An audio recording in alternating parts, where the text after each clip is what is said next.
So, technical difficulties today, but it's okay. It's alright. We got a big stream today, or a big panel to work on. Not a big stream. Probably not that big of a stream, but, two things. I am home with the wife because she's not feeling too good. So I'm gonna try to keep it a little quiet, not be too loud, but you know, maybe a little ASMR. I don't know. Not really. Don't expect that. But other thing is, we just have one big panel with a lot of characters in it. So we're going to work on that, and we're going to get it done today. So, also maybe expect that I might step away briefly here and there, but let's just get into it. The technical difficulties was really annoying. I don't know what was going on. Everything was oh, you gotta be kidding me. The world does not want me to stream today. What is going on? My tablet's not working.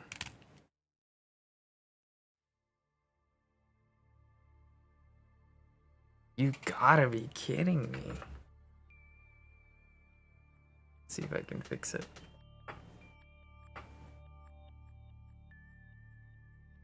Let's restart the driver.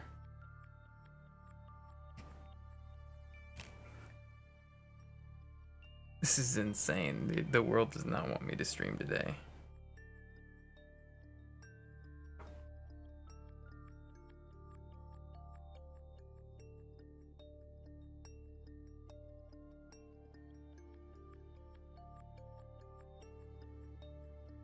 There we go. Okay, we got it fixed. We got it fixed. Whew.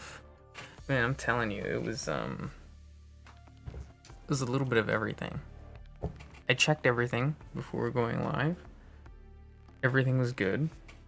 No problems whatsoever. Had no issues. All right. And then I pivot to the camera immediately. And as a joke, I do the little shush thing to be like, oh, I gotta be quiet today, right? And then the mic doesn't work. And I'm like, that's weird. I just tested if the mic would work, and it worked. Now it doesn't. So I'm like, what's going on here? And there was like some weird issue with Tidal, which I used to play the music, right? Having updated, and it messed with the mic a little bit. So I had to close Tidal, reopen Tidal, and fix the mic issue. But the problem that I had after that was that in reopening Tidal, it worked for like 10 seconds, and then all audio cut off. I couldn't hear any monitoring, I couldn't hear Tidal, I couldn't hear anything, but it was still going through OBS. And so I was like, what is going on? I don't know if it's like the headphones or not, because these headphones are weird. One thing I don't like about like Bluetooth headphones is that they'll always have this setting or this like separate audio output, right? They'll have like the regular output where you can just hear whatever it is that you want. And then, oh my God, it's doing it again, isn't it? What is going on? Because now I can't hear anything. But it's still going through mostly, I think.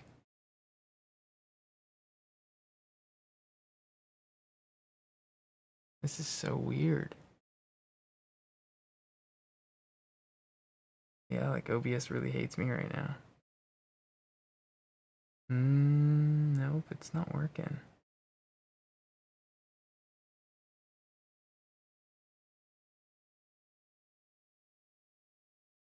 Same executive. Yeah, this is all right.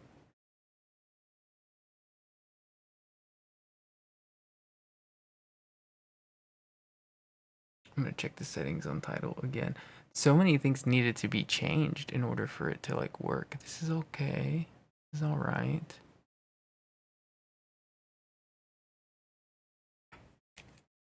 Yeah, I don't get it. It's so weird. And honestly, my OBS is like screwed up too. I'm not gonna lie. It's looking a little weird.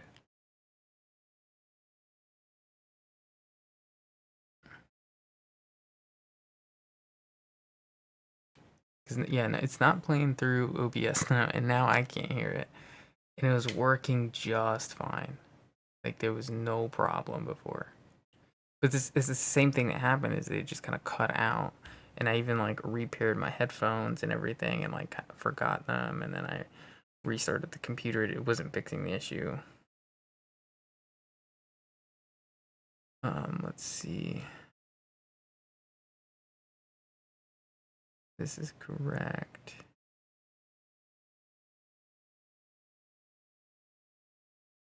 Yeah, this is all correct. That's what's so weird is that it's just like deciding not to play the audio. Check my OBS settings too.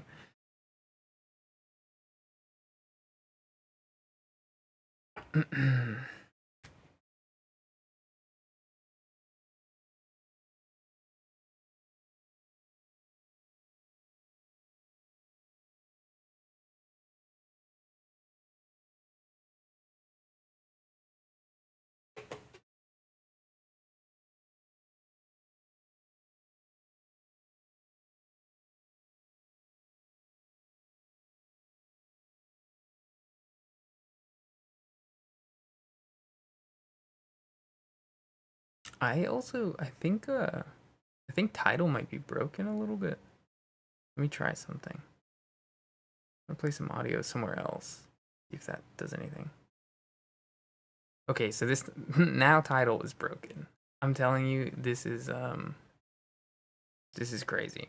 The amount of like random, this has all been different stuff that has broken.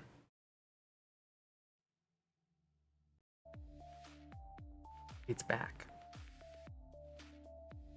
This is so weird.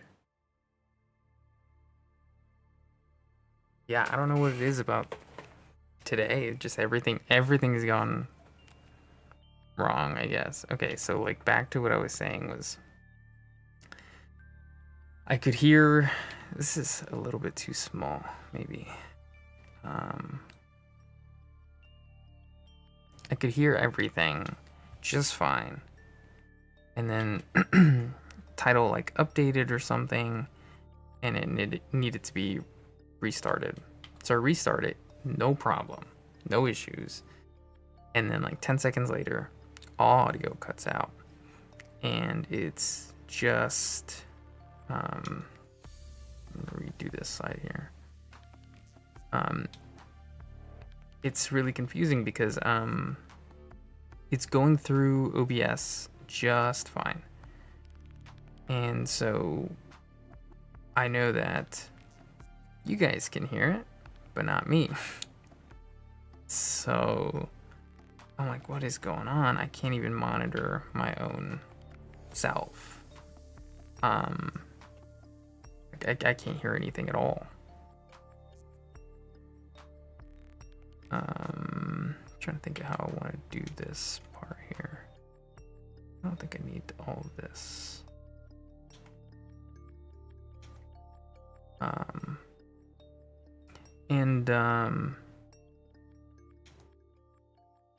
I tried resetting the OBS settings, see if that was something, but I was like, it doesn't make sense. I'm the only one that can't hear it. So I'm playing with title and being like, well, I can't hear anything going on there. And then I'm like, well, let me try some other audio, see if I can hear other audio. And I can't, but stream can. So I'm like, what is, what's happening? I don't know. And at a certain point, I'm like, I think it's maybe just my headphones. I think there's something wrong with Bluetooth. I think I just need to restart the computer and see if that fixes it. So I do, right? And then I come back and it's not fixed. It's the same problem. So I'm like, okay, now I guess maybe my headphones are not working, because let me try connecting other headphones and seeing if that works, and they work fine. So I'm like, okay, let me try connecting my headphones to a different device and see if it works. And they work. And so I'm like, okay, there's a problem with my headphones and the computer. And I started trying to figure it out. And part of the problem is like seeing other people's solutions online and it just not being applicable whatsoever. So I try some stuff there. People were like, oh yeah, OBS doesn't work with Bluetooth. And I'm like, that's crazy because I used that for all my streams and it was fine. And I used it today and it was fine. And then just suddenly it stopped working. So I tried changing some settings in OBS and it's not really doing anything. This looks terrible. I think it's easy for me to just start on the left side. I'm just not really good at starting on the right side.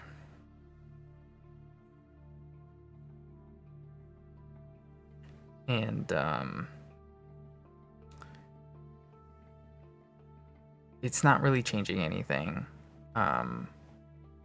But I start looking at some of the executables again, which I checked. That was like one of the first things that I checked. And they're wrong. So I fixed them and now it's working. And I'm like, that's so bizarre. So I'm like, okay, well, it's working now. I can hear it. Stream can hear it. And I guess all that's left is to just start up stream. So I started up. It's working fine. Checking everything again. No issues. And so then started up, and then this next time where the audio cuts out, I'm like checking everything again, looking through every single setting I just looked at. Nothing is wrong. And then I look at title and the music is playing, okay, but the time, like that little bar, that progress bar for the music, the times are all messed up. They're like totally wrong and they don't make any sense. And they're changing, but they just don't make sense. So I'm like, okay, so now there's something wrong with title. So I restart title and it's fine. And obviously the Wacom driver stopped working. So I don't know. Stream just messed up for quite literally like no reason I can point to at all. And I'm like I'm a fairly like savvy guy when it comes to stuff like this.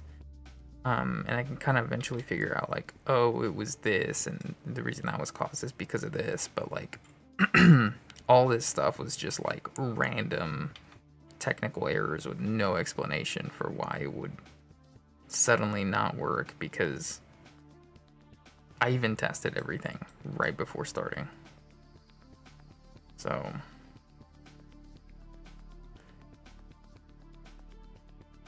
that was I don't know, maybe a sign or something, but who knows? Why do bad things always happen to good people, huh? Anybody tell me? I didn't draw the other side of his neck. Just kind of big, isn't it? It's kind of big. I feel like it should be here. We can redo this a little bit.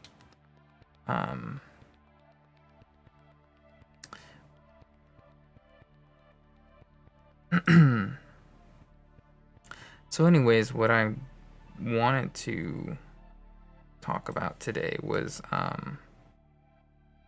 the big panel that I'm working on, which is the elevator shot. And this is one I was really happy with whenever I made it the first time, because it had all these, interesting characters in it. Got to kind of show them off in a beyond the portrait.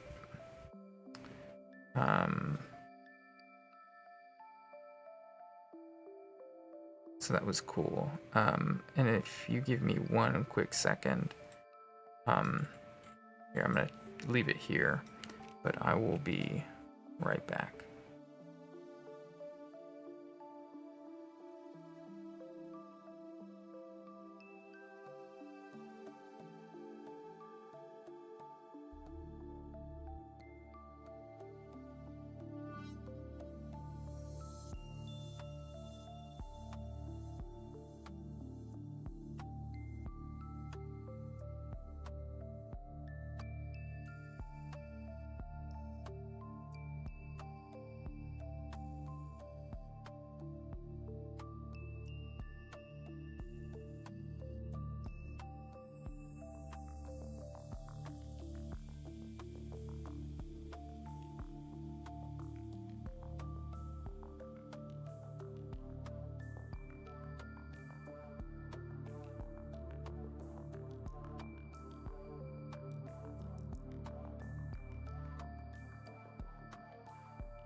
I heard the music slow down, and I was worried that there was another issue.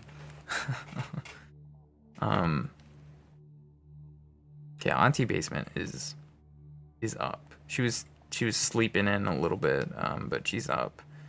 I just want to check on her, make sure she's doing all right, and making sure that like she doesn't need anything. But I don't know. She's not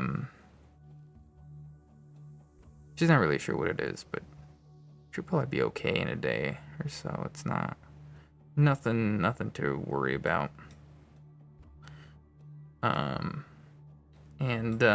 Let's see. I guess we're talking about the panel I'm working on today, right? So,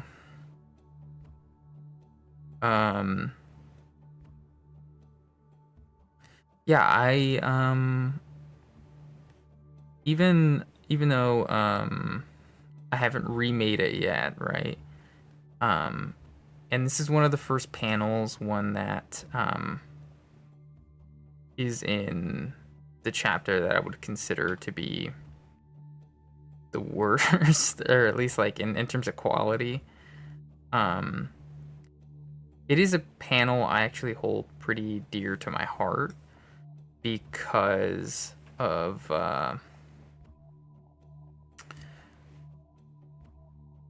just how much time I've put into Cannibal itself, and how I get to show off multiple characters in this one panel. It's, I guess, like the first one where I get to like really show off a little bit. And it's really nice. It's really nice. I'm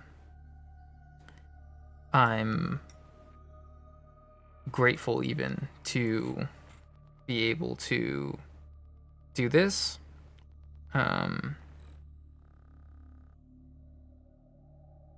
And I'm happy to be remaking it because it is one of my favorite panels that I've made. Even just off of pure like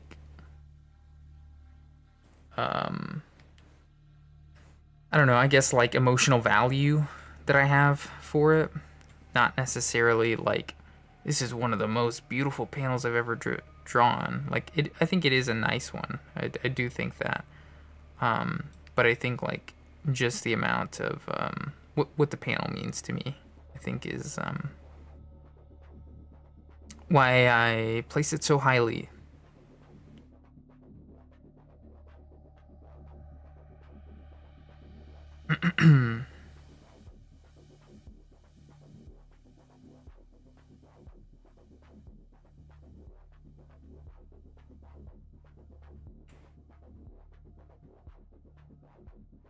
And there's like a little bit to when each of these characters will actually be seen a little bit more because you know, I think some of these characters are gonna be I have so much of what I plan to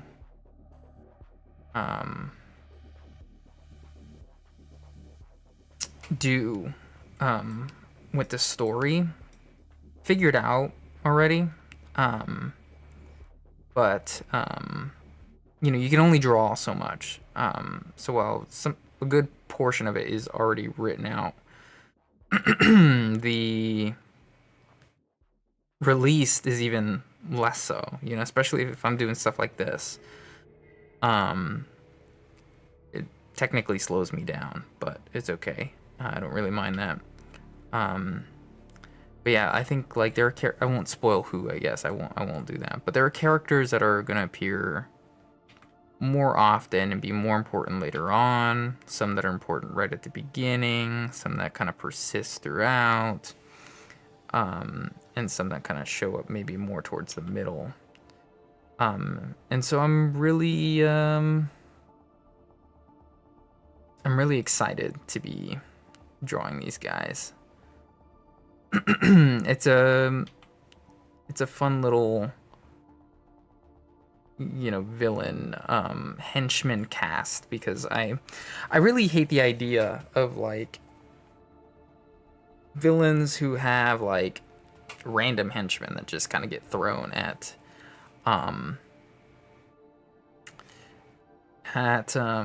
protagonists. Like I know for pacing it kind of makes a little bit of sense and stuff, but like I don't know, story-wise it just doesn't make sense to me, you know. I think that especially if like the villain like Forb has some knowledge of, you know, the abilities of the protagonist and like the fact that they need some level of growth in order to defeat the villain. Like why would you let them do that, you know? Like I think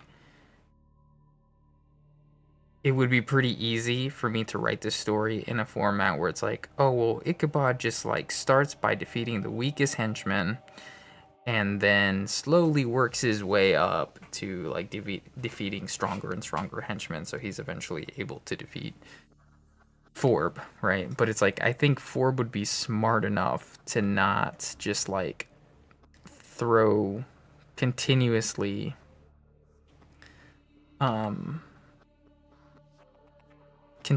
stronger henchmen.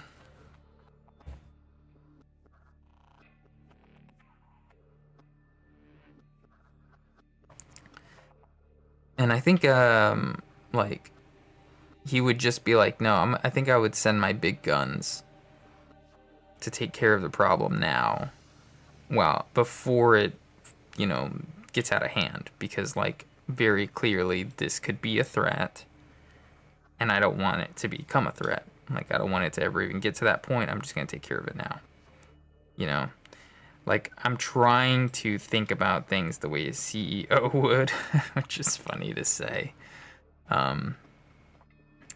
But yeah, I just don't think that he would be that stupid to just be like, oh, the one thing that this guy needs to defeat me is weak people that, and then just like make that eventually be strong people sent my way.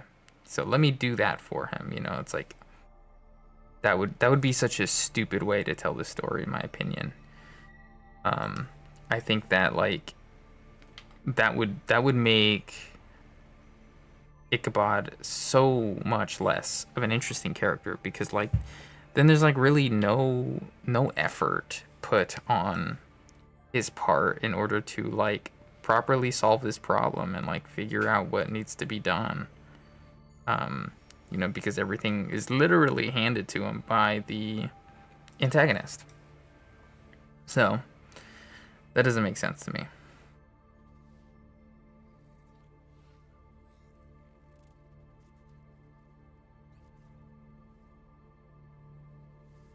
And I think the nice thing too is like, because this is technically like not necessarily henchmen, but they are the group of people that work for him, and they are like his C-suite. Um, you know, I just use captain instead of chief, right? So instead of like chief of staff, it would be like captain of staff or something. Just because I think that's it's a little bit more like militarized, I guess. So like in some ways, it is both company, both like private military, which I guess that's a company, but the idea of like, oh well, each one of these captains is stronger than the next. I also try to avoid that trope too, because oh man, this is like wild. I did not know this was in the Subnautica. I gotta turn down a little bit. But the idea that like each one is stronger than the next, I try to avoid that trope too, because you don't necessarily need like strength for every single position at a company. You know, there's some people that are just able to do certain tasks better. So like this is our winged character, and I think what makes him so much more mysterious right off the bat is that like the department that he heads is waste management. So it raises a few like questions of like, what does it actually mean? Like, sure, it is a biomedical company at the end of the day, so there is like bio waste, I guess, but like, is that really one of the like top 7 departments? I guess that remains to be seen by anybody besides me right now. So, trying to make things a little bit interesting by creating characters like that. You know, you have the really big rhinoceros behind this guy too, who is very clearly like a bit of a brute. But yeah, I mean, I talked about it a lot in one of the last streams regarding like how to create characters that are interesting and stuff, and gave some advice to somebody as well. And yeah, I think following that like Iraqi chart of like, how do you answer some of these questions, and when you do answer those questions, they should apply to the design of the character, and they should also define their decisions and how they go about their life and stuff.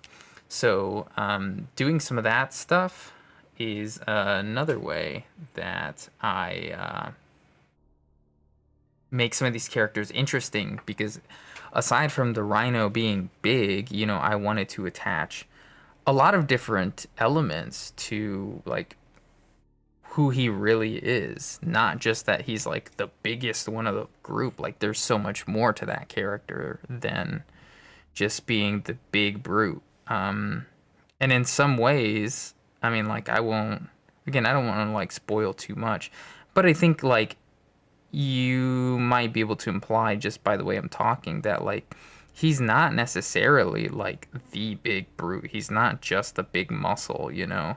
There's certainly other characters here that are muscle as well. You know, you have a muskox, you have a crocodile, you have a polar bear. You know, there's a lot going on with the cast.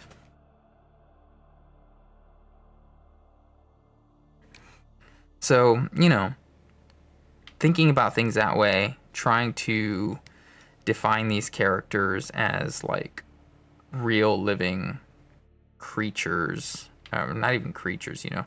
I think I thought about this for a while because some of these characters are so anamorphic. I was like, do you call them people? Do you call them human? They're not humans. But then I was like, nah, you just call them people, man. Like you just they're people. They're just not humans. So yeah, just trying to define them as like people, make them feel like people, like real people. You know, give them insecurities, give them goals, give them ambitions, um, beyond, you know, this person's job is to do this, and that's what they do.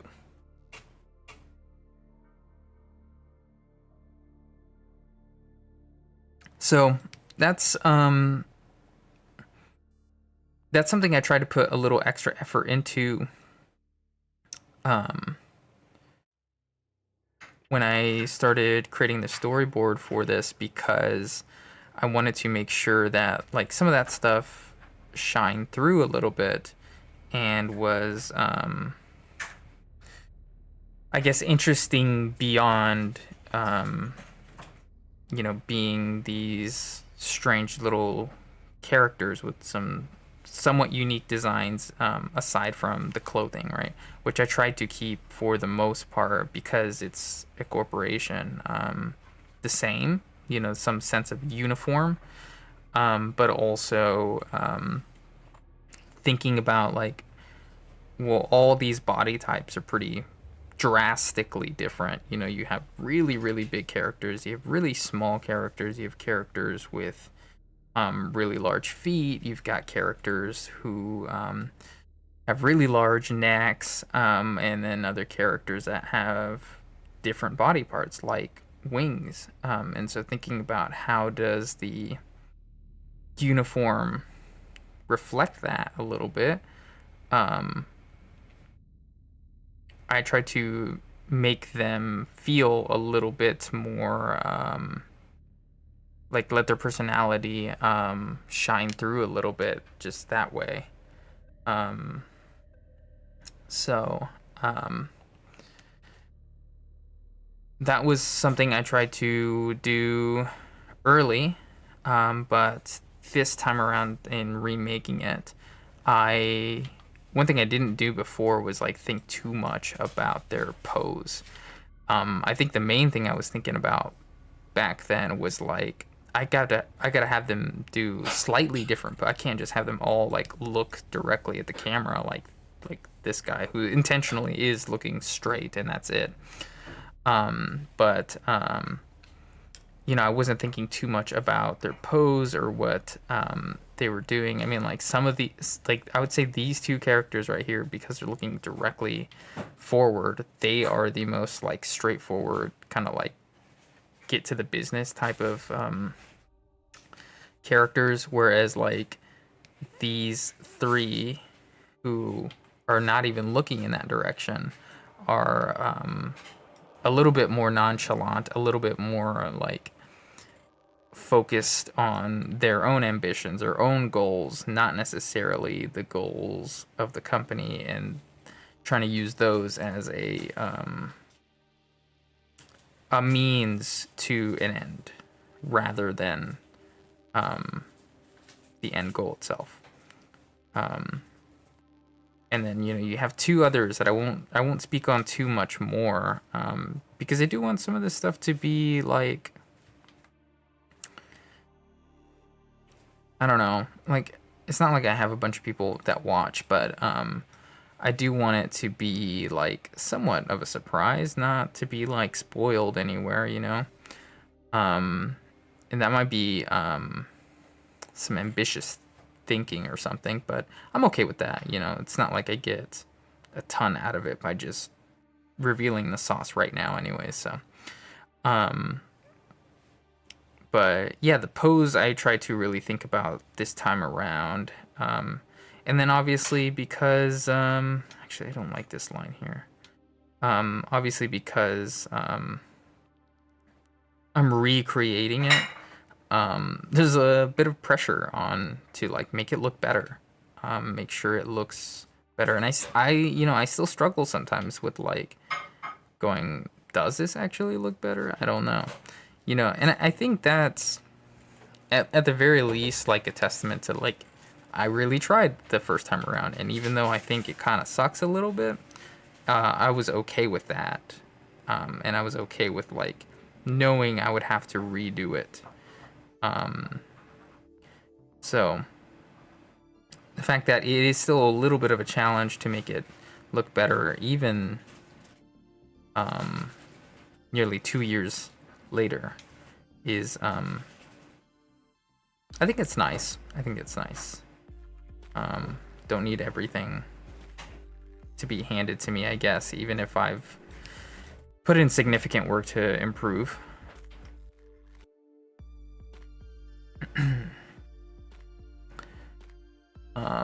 I mentioned this before, but this cassowary is really one of my favorite characters to draw. I just love drawing cassowaries in general. Such a weird animal, such a strange bird. And I feel like you see an ostrich, right? And the ostriches are like obviously big birds, not to be messed with. But let's be real, like an ostrich looks kind of goofy, They're really kind of goofy looking animals. They're not, I don't know. Maybe that's just me. But a cassowary, like that thing is a straight up dinosaur. Like, especially if you see one in person, And again, everybody always thinks emu when they see one. But no, man, it's the cassowary that's the one, man. The emu is still a cool animal, but a cassowary is kind of crazy. And speaking of, I think we're done with that line art for her. So we're gonna move on to the muskox,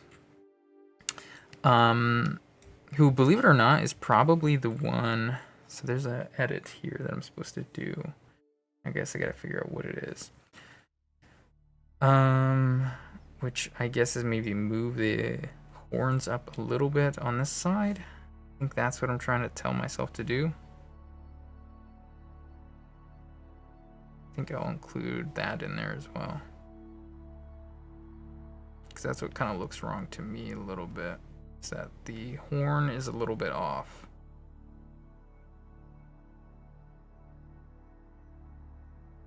Okay.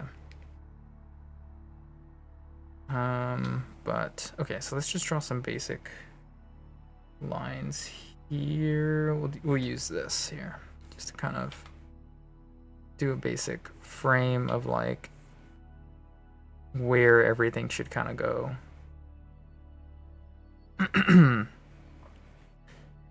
So the horn is ending about there, which means it should end about here. Or do I like the other one better? I think I actually do like the other one better. The horn is ending up here, which means it needs to end up here. It looks so drastic, but I mean, it did just rotate it, I guess, so it should kind of come out like that a little bit.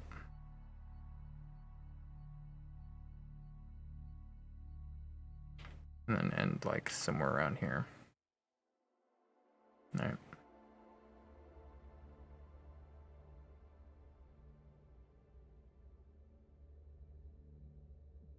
And I think it does also need to be like a little bit thicker just to kind of fit that look. But that'll be fine. Let's turn this down too, so it's not in the way. Yeah, so the muskox too is honestly probably the one I struggle with the most, only because it's the animal I've probably drawn the least. And I find too that like the animals actually get pretty easy once once you've drawn a good amount of them, right? Obviously. But then once you know like where the placements of everything generally go, then that's when it's like it's easy. I can do it no problem. These horns is an example. Like I was just now trying to figure out where the placement actually goes, how high those horns go. And I'm still not adhering to what my guidelines are. There we go.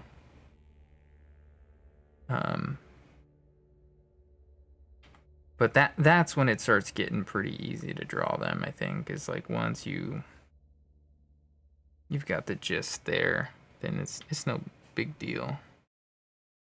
I do think this needs to be a little bit thicker, because they do kind of have like a weird...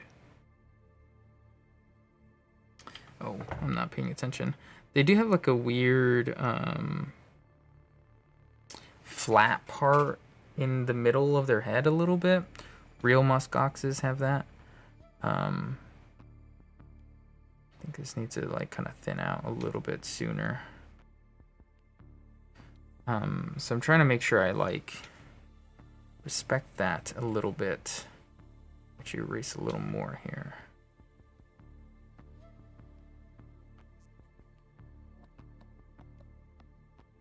There we go.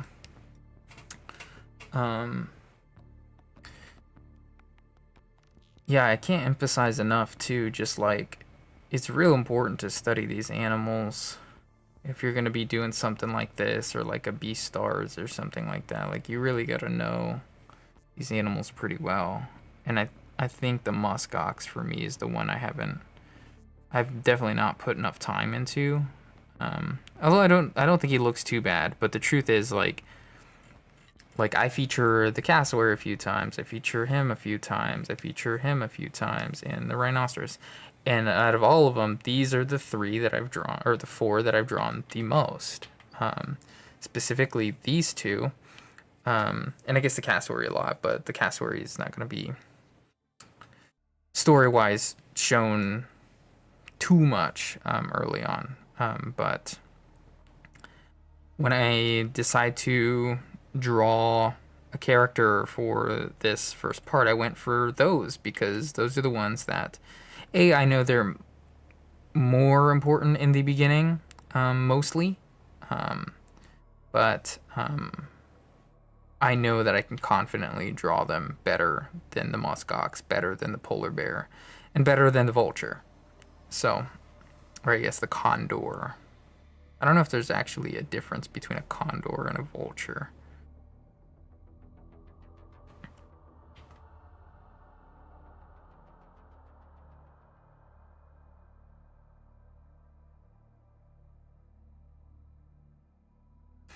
The so I guess that being said, I do plan on when they're featured more prominently. Oh man, it's a thing. It's like this line kind of curves down a little bit like that, you see. I do plan on drawing them a little bit more seriously when they are featured in later chapters. It will be a little while for me. It'll be a little while. I think there's an appearance where some of them will show up again, very briefly, but that's only for maybe a few panels. So I'm not too worried about studying them right now. There's actually like other stuff I'm trying to study. Like I can do the chimpanzee, right? I can draw him all right. I'm enjoying that right now. But a skeletal version of the chimpanzee is harder. It's a little bit harder. And part of it is just like letting go of the expectations of what what a skeleton should look like, because I'm used to like the human skeleton. And I can't do that. I have to respect the anatomical differences of the chimpanzee. So little bit of an interesting distinction I have to respect there. I don't know if you can hear my cat. He's talking.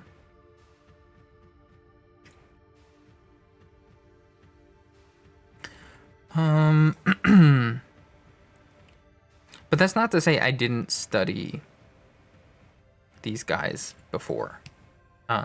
Like I did do a study of a muskox before. I just think I don't know, because I like the cassowary so much, I did a few more studies of the cassowary, and so it's easier to just throw her into the mix over the muskox.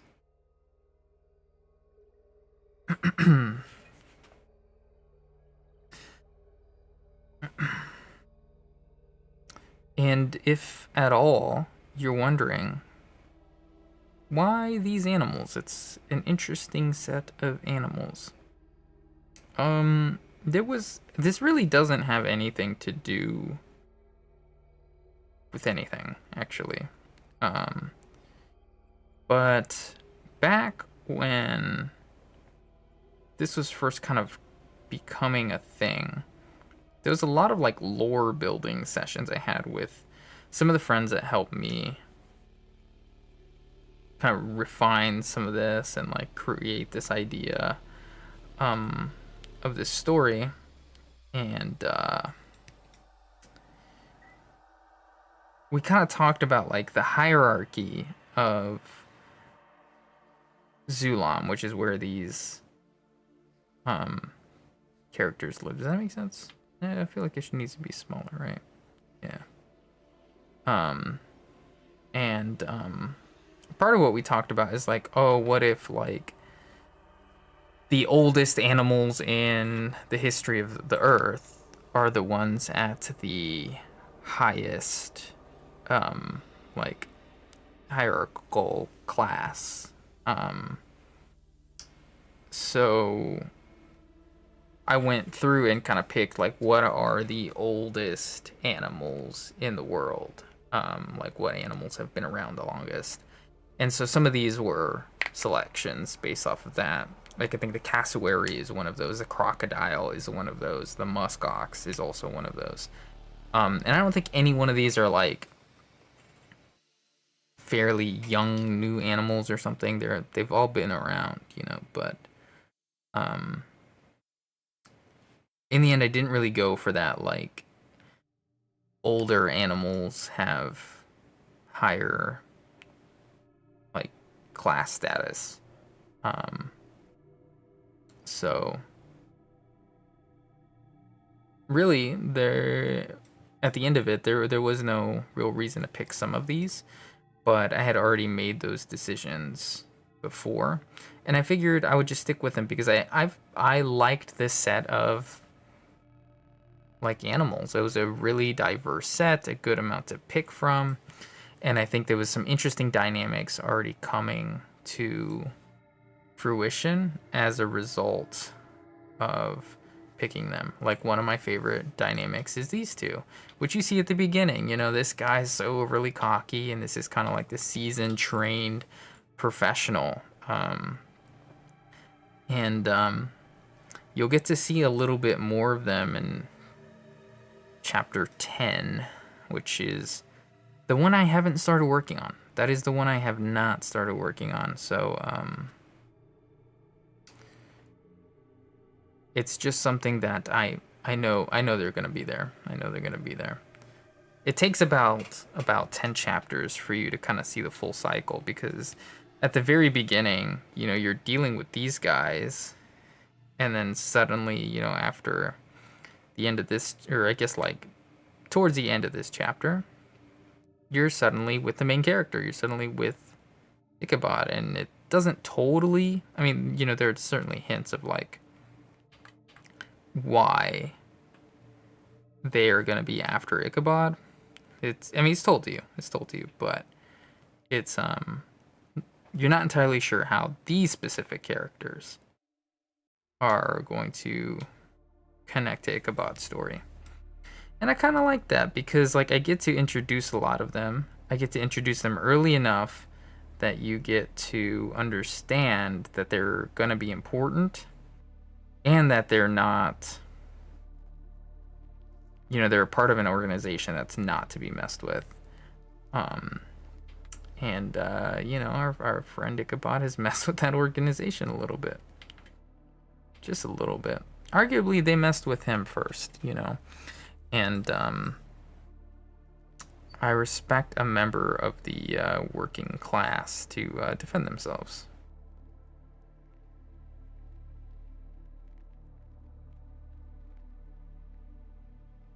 Okay.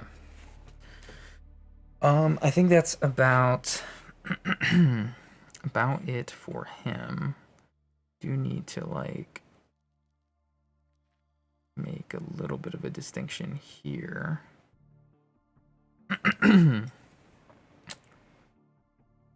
Okay, just want to look at that. I can get rid of this.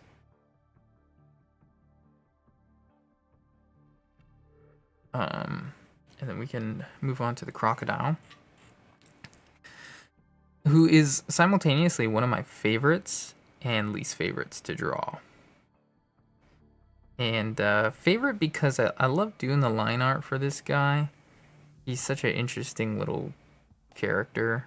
And I like him as a character, actually. I think he's a good little foil. He's a good early antagonist. Because he's got his own flaws, you know, he's so self-absorbed and stuff, and although he's not like a huge character or something, he's a little bit of a muscle man, you know, and that can be fun. That can be fun to draw.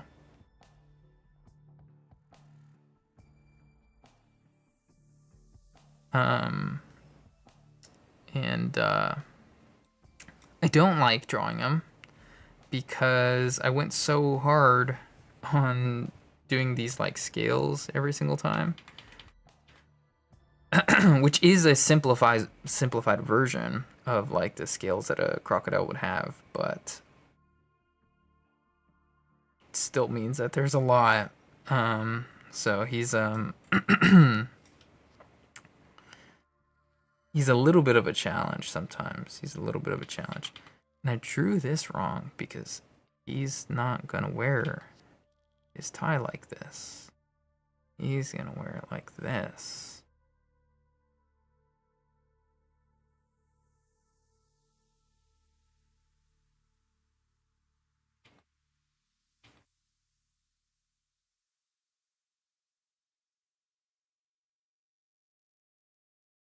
There we go.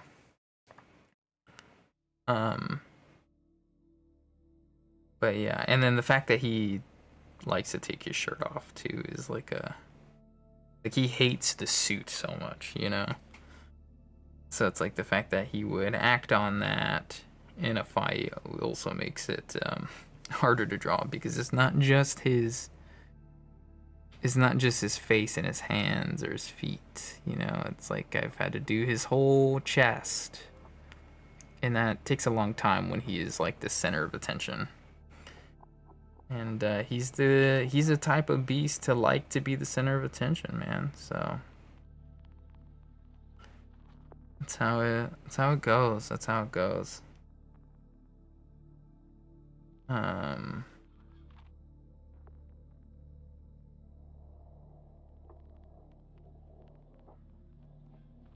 cat's whining. I don't know why. It's not even her dinner time. What you whining for, baby? What's up? You bored? Ooh. She'll like attack my hand sometimes. Not scratch it or bite it most times. I think just because she's so excited that I'm like petting her. But yeah, sometimes she'll just like jump up and like clasp it with both paws. Most of the time it doesn't hurt because she's not trying to hurt me or anything, but she's a wild one.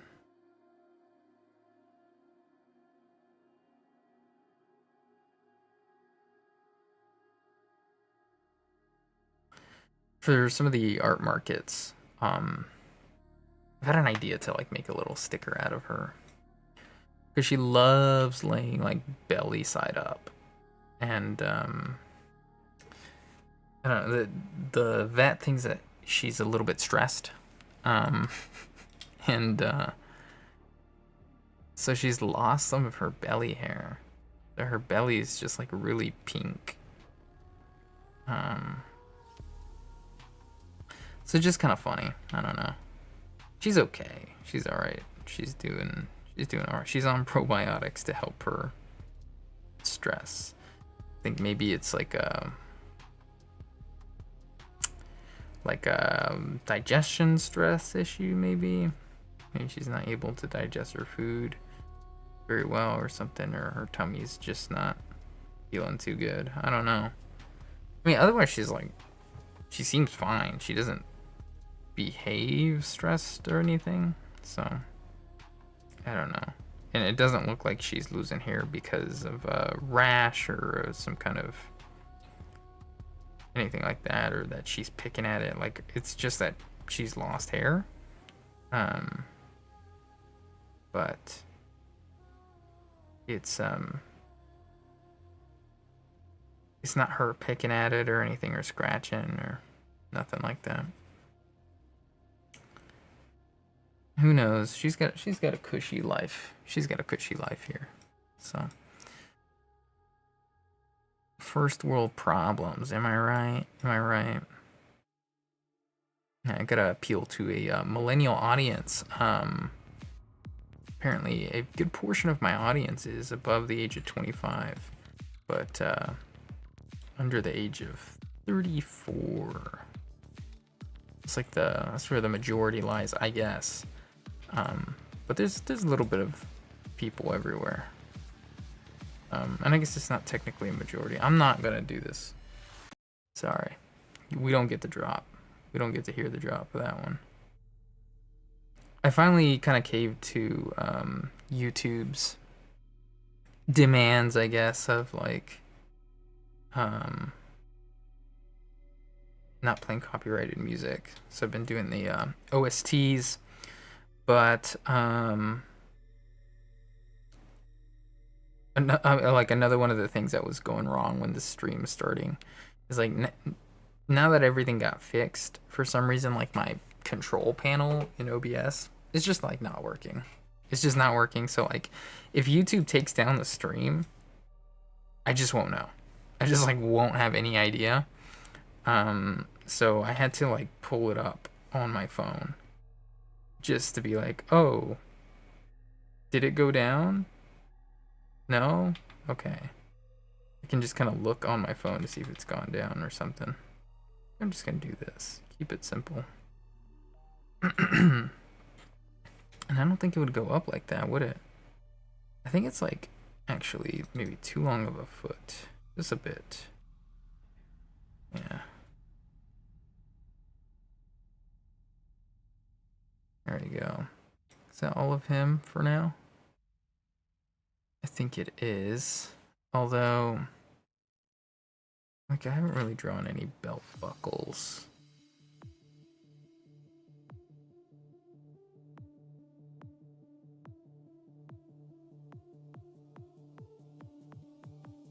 Okay, I have to check the music really quick because I just kind of want something a little bit more chill. I don't even know what's going on. Can I not move my... How my mouse doesn't work, man. I'm telling you, like... The world hates Uncle Basement today.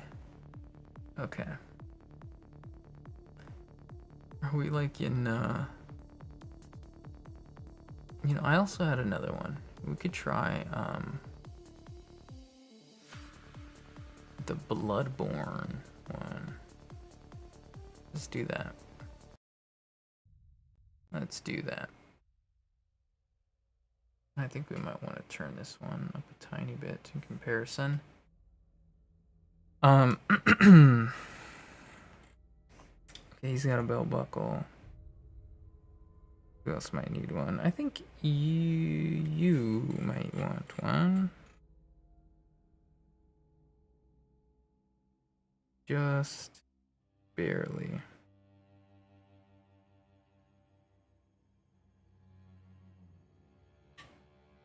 Okay. And now we go on to the fluffy little polar bear.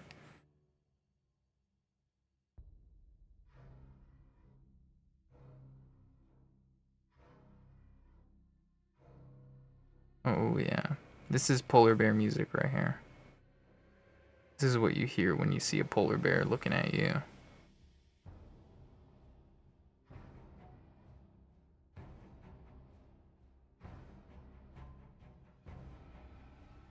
If you don't know, polar bears are the only species, or maybe one of the only species, if not the only, that will actively hunt humans.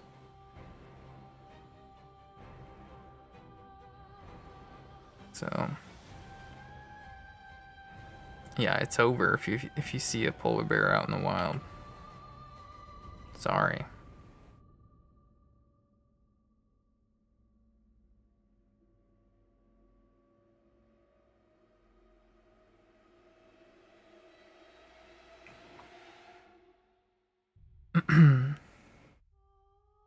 Polar bear changed a little bit. It's kind of hard to change much about the polar bear from the early design to this one.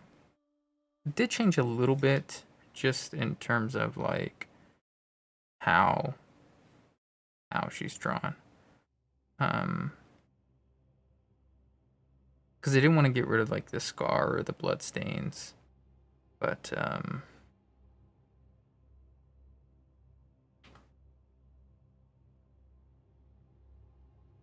it was kind of hard to get the right look for the polar bear because they didn't want the polar bear to look like such a cute little fluffy thing.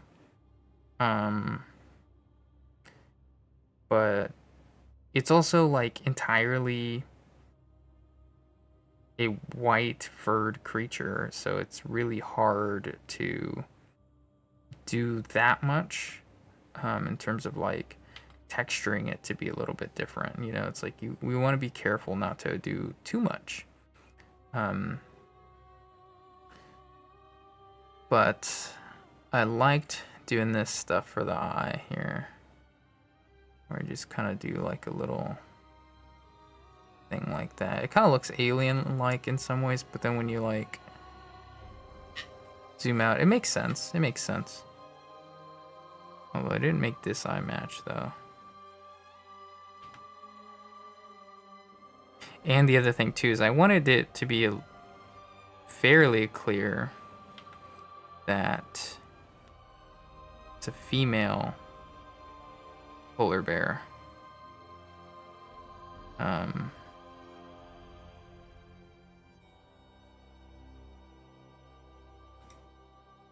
So I did those kinds of eyes, and then like adding these, I feel like just like makes any character in some kind of manga or comic book, makes it a little bit more feminine looking.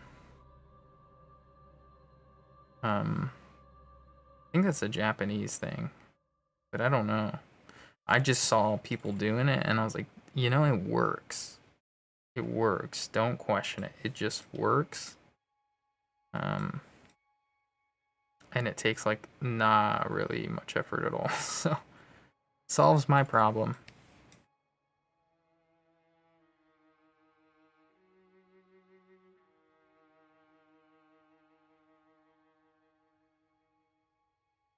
Man, the amount of times I've heard some of this music. Oof. I've only played through Bloodborne twice. And that's because only twice because I accidentally beat German before doing the DLC. And that game will just throw you straight into New Game Plus. Doesn't care.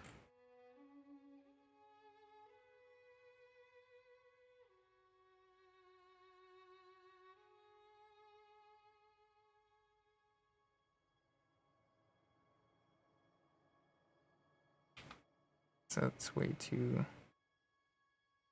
low for that, yeah. Make sure we close that off. There we go.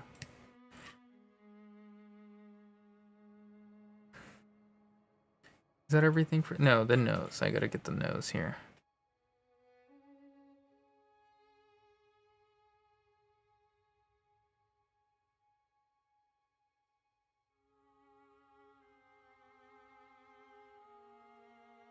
We just fill that in.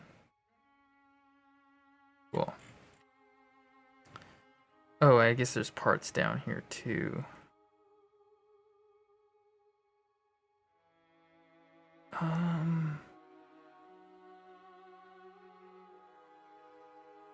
Yeah, just thinking about all of it, how it all kind of fits together. The feet in the background is kind of a challenge, actually. I want her pants to be like a little bit looser. I'll kind of fill in some of the clothing folds on the next layer that I'll do.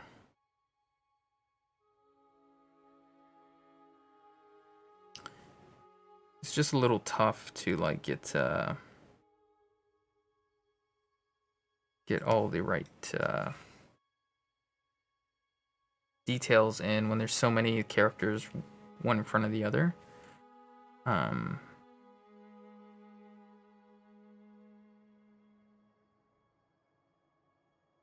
especially on these like layers where it's just the lines that'll contain the tone, it is like especially hard to make it look like it makes sense, because it kind of doesn't. It kind of doesn't with just these layers. And I guess we also, maybe this line doesn't make sense so much since this arm here is kind of going through here a little bit. So stuff like that too, where it's like, oh man, actually that arm's maybe a little bit too thick in the storyboard there. Am I missing something? Let's turn this off so I'm not distracted. I am. So the bottom of the coat, because it goes out this way, it probably kind of like, there's probably a line right here. No, that's too high. It might just like barely peek out here. Yeah, I think so. I think so. That looks so odd right now. I do think actually it does point out that this eye is maybe a little too small. Alright, so it's kind of like fix that a little bit. Okay, for now, that'll be okay. Again, everything is going to be touched up on a little bit later in the details. But now we go for the rhino. Alright.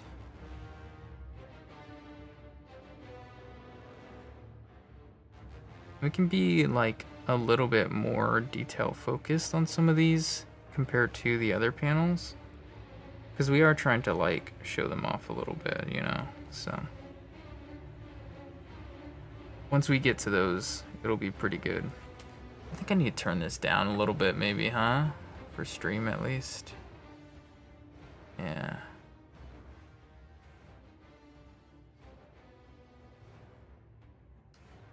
Okay.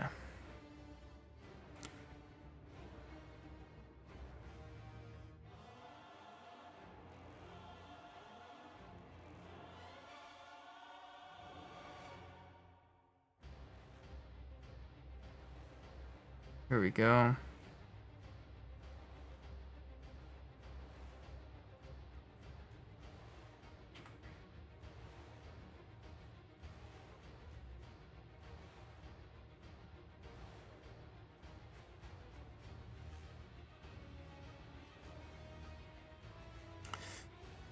All right.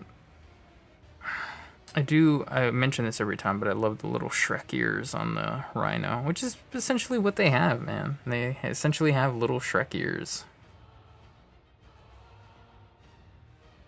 So, what's going on here?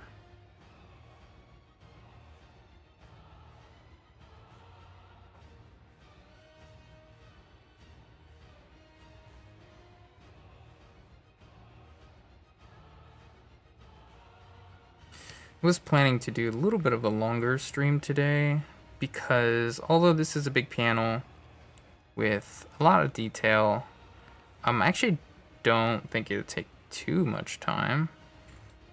Thought I could maybe hop onto some of the panels of the next page, but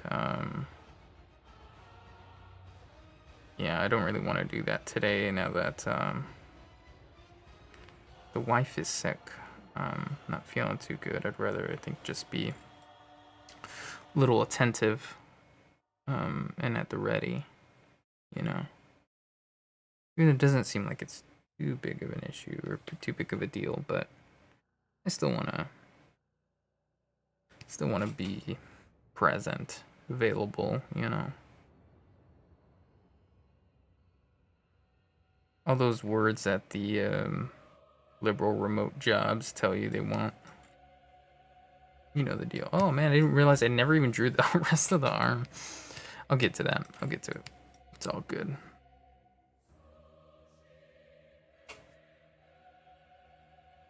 Man.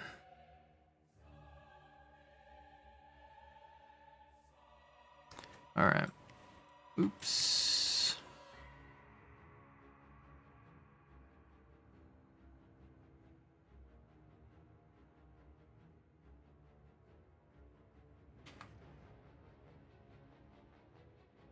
There we go.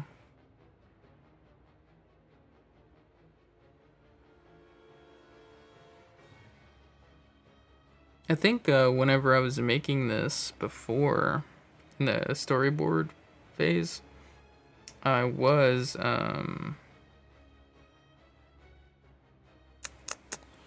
redrawing this a lot actually, like where he was and stuff, and I think you can kind of see I had the polar bear in a different spot a little bit. Just because it was a little tough to figure out like where everything was gonna go. And then I would draw something, I'd like it, but then the placement of it wouldn't make sense once I started figuring out some other stuff. And I was making, you know, the rookie mistake of like putting too much detail in before planning it out. And I know better than that, but I was still doing that.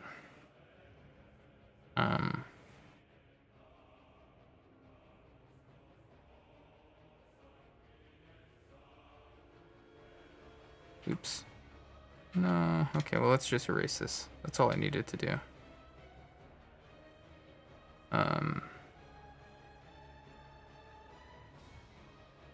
Yeah, and I mean, I'm trying to do a little bit, especially with the hands, like some more foreshortening stuff.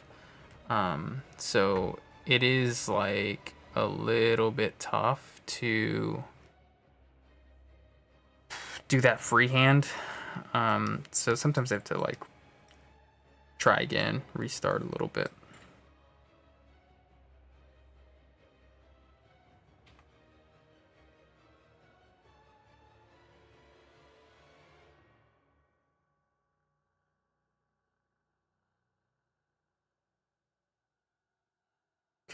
So all that's left is the background. I'm gonna go all the way up with this. We're gonna make it as straight as we can.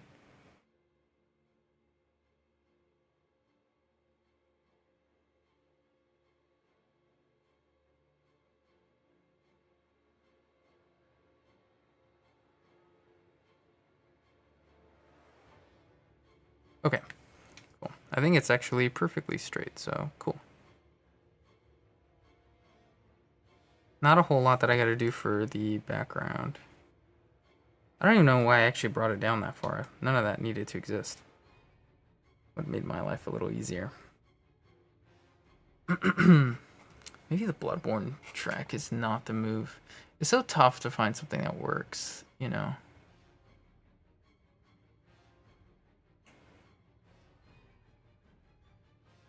Like if I do, what does this sound like?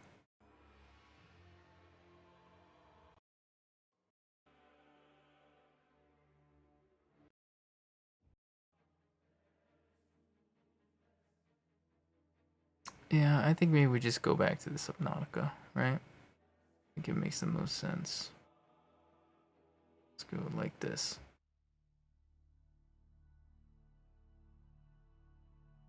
It's just a little bit more chill, you know.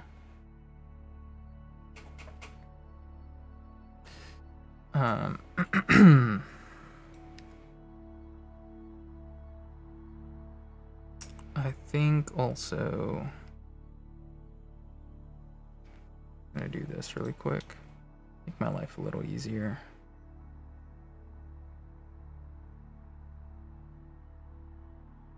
Okay.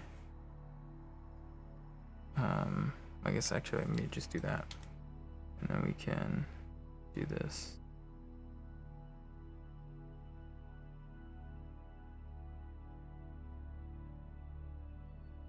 Oops, too much. And there. Yeah, as much as I like the Bloodborne soundtrack, it just, there's not a whole lot that's like good for music. If you're not doing it that way.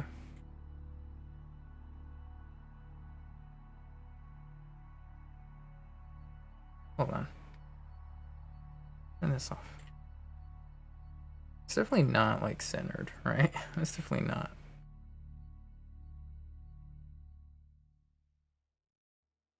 It's gotta be like this far.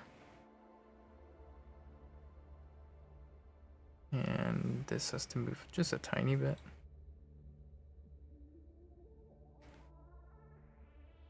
No, it's maybe too much. There you go. And then we'll clean this up.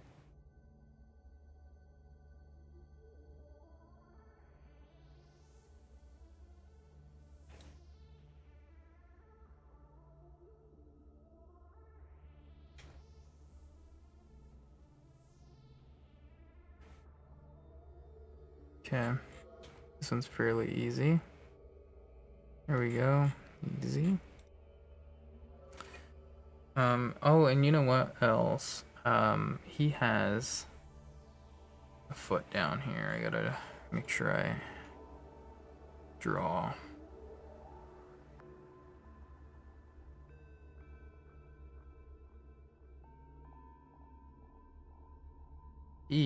Where's shoes?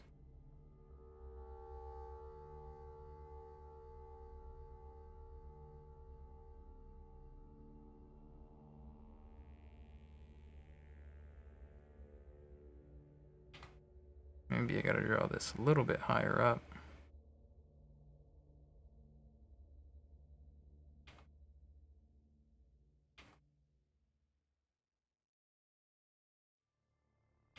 Why can't I draw that?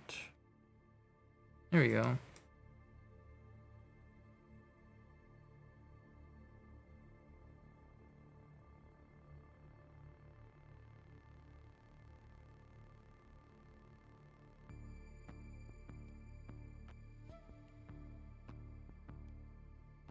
Alright. There's like a little bit of that going on there. And I think the only thing that's left is fill in this little bit of the ear and the eye. And we're good.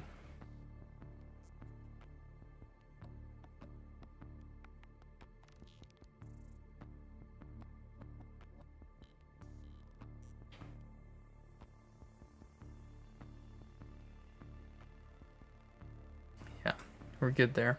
So now we're just gonna go in and start working on the details of everything. And we'll start with him. May as well, we're already here.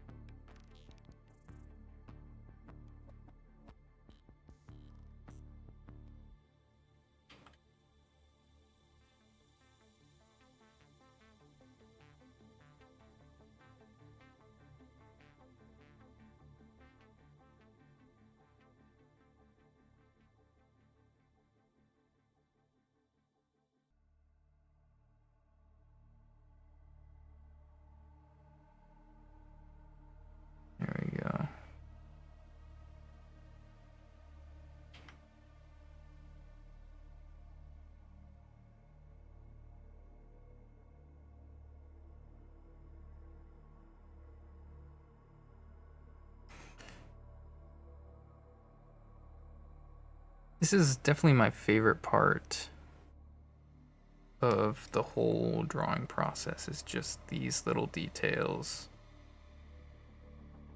It's really fun. It's like the part where you can really make something kind of come to life the right way, you know. And I like practicing it too, so like I actually do it for the storyboards for that reason, just because I like it so much.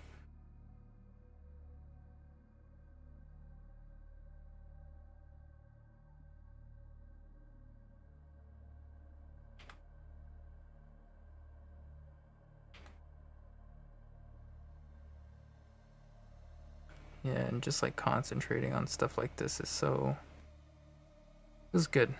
Feels good.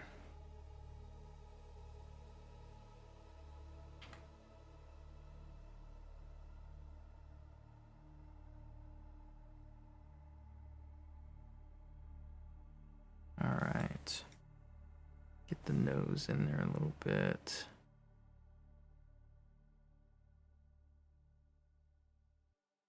Never really defined this nostril before. Totally skipped out on it. It looks a little too sketchy, I think. I don't like that.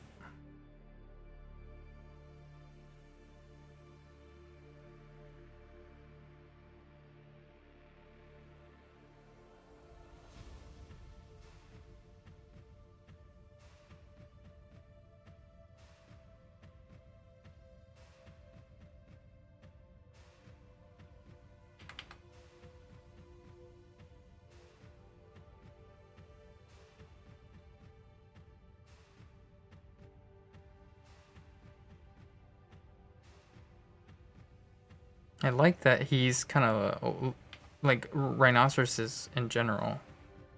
Rhinos in general, I guess. I don't know. They're a little wrinkly and all that, and I like that I get to do that. Kind of make them look a little old and stuff. So that's, I think, part of the reason I like doing this guy.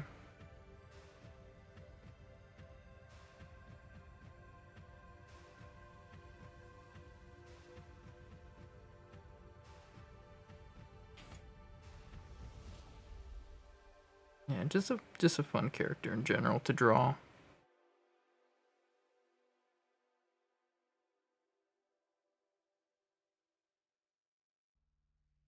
And I think also like I like having him in compositions and panels because it adds this fun level of scale to it because he's so huge, you know, he's really, really big. That scale's fun. We can also just kind of add a little bit to the horn here.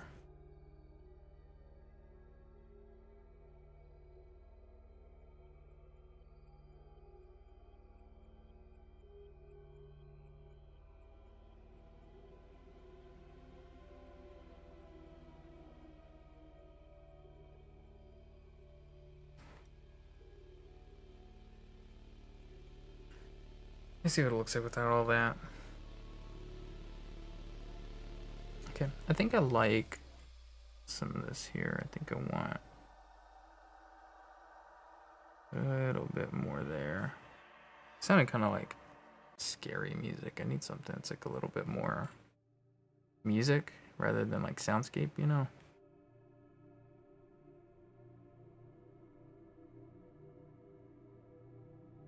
This also feels kind of soundscape. I don't really know the soundtrack that well.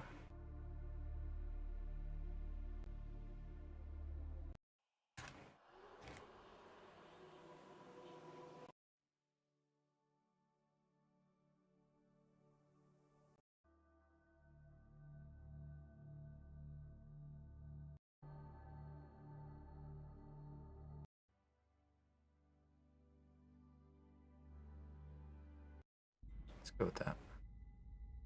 Okay.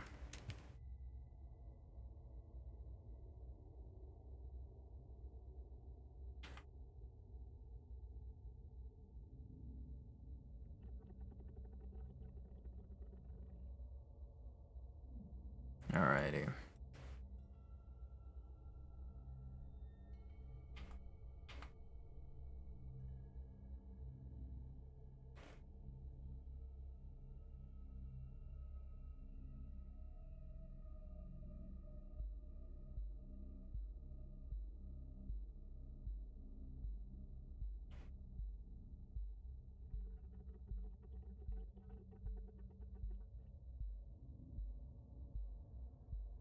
think I don't like this one because I feel like at this point I should start kind of changing in the other direction. This.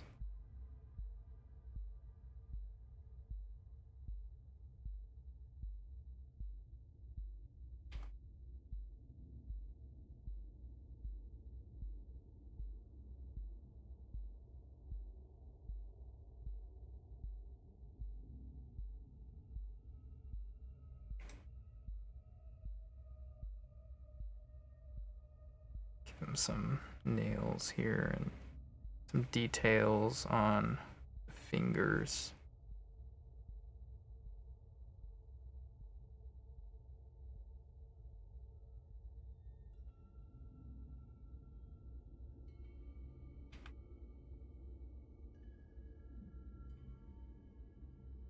And I like not like defining the nails perfectly, just leaving them a little bit I don't know, like ambiguous, I guess.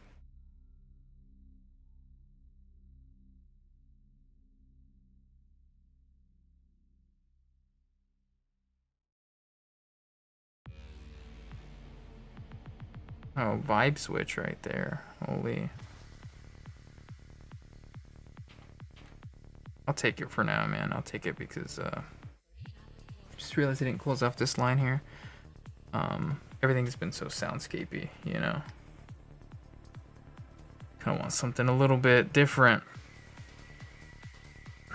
Also, I don't have it on like shuffle, do I? No, just making sure.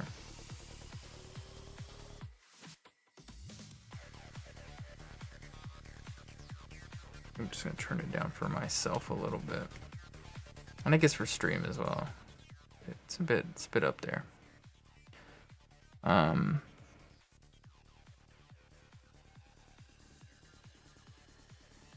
Yeah, it's tough when these songs switch like in the middle. It's like know how loud you should have it, because it is so quiet all the way throughout, you know.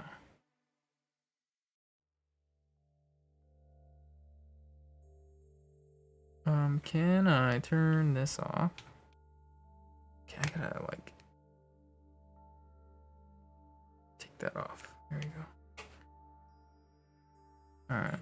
Oops, wrong layer. Turn that back on for a second.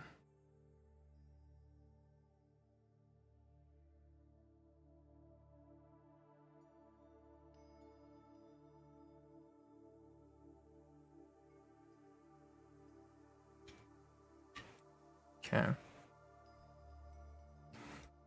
And we want the lapels. I think they actually would go like this. And we have them be like a little bit more blocky.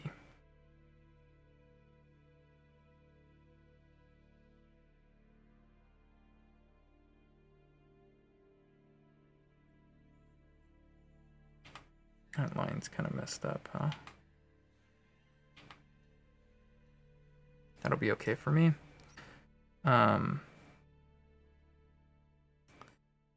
Yeah, I mean, I don't know. This is definitely why this part of the process is most interesting to me. Like, such a huge difference between that guy and these right now because of literally what I'm doing right now.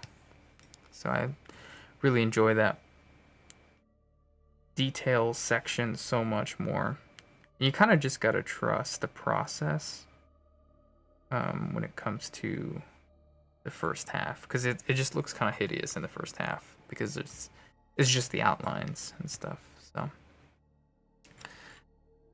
I feel like that could be maybe difficult for a viewer or something, but like I think having done it for like a year and 10 months, I guess, definitely used to it by this point. I also used to do a lot of digital painting in school and like realistic portraits, and yeah, sometimes those were in an ugly phase for a long time that I would not not be bothered too much by my art not looking so good for a portion, just because I know it, like, it's not done. It's not there yet. It's not done, you know, so it's gonna need some more love before I can confidently show it to somebody. But you know, when you live stream, it's all happening in I guess live, you know. But I don't know, I don't really mind if people see my art in its work in progress stage. Even if it's kind of in a pretty hideous stage. Which it's not like it was hideous or anything, but it's certainly wasn't looking pretty or clean. But we get there. We get there.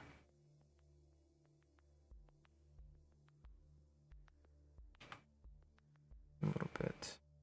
I have to be really careful with the polar bear. Not to like overdo it.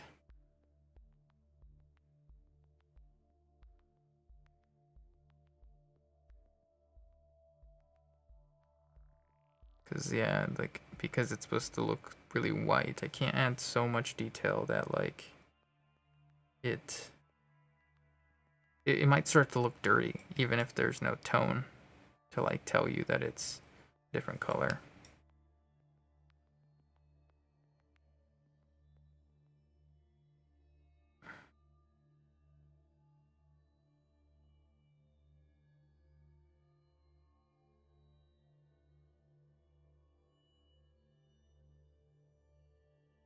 Okay. I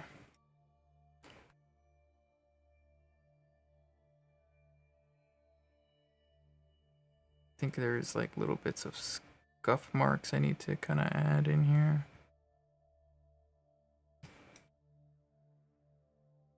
And then the scar kind of needs its own.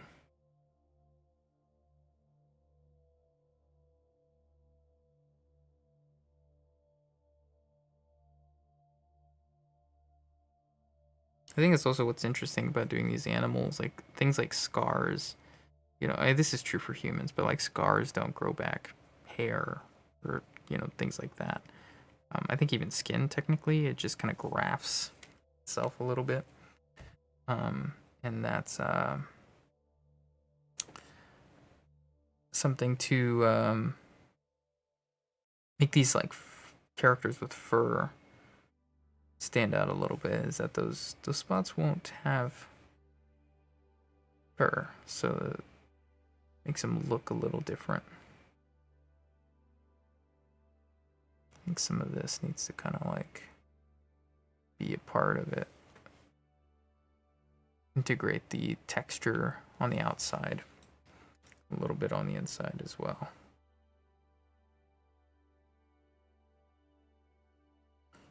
All right.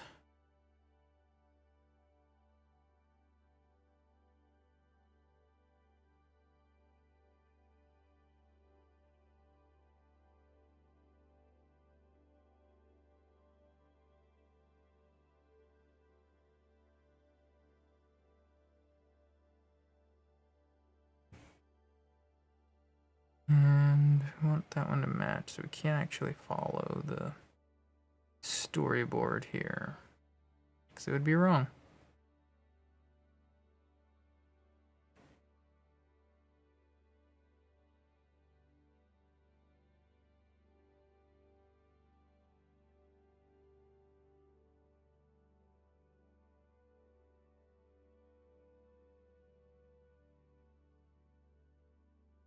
Like little marks on the shirt here.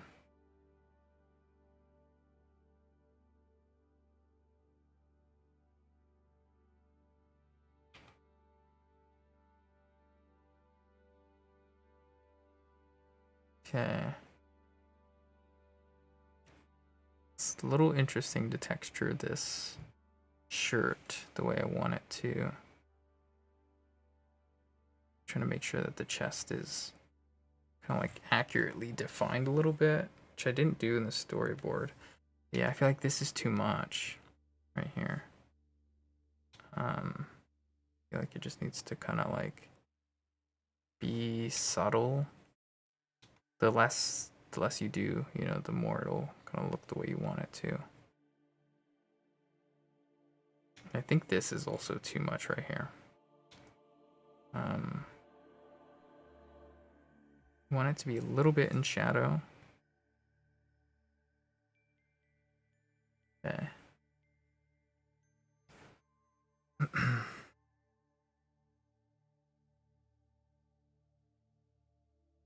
There we go.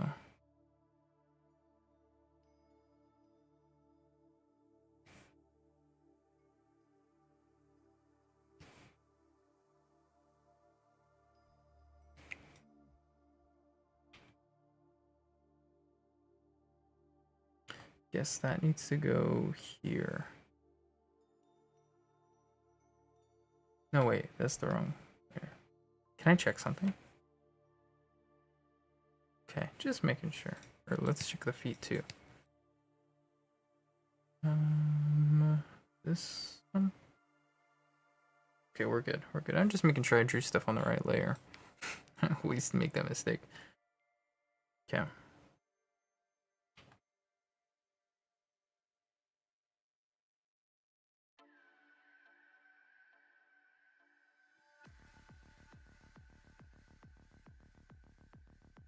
Okay.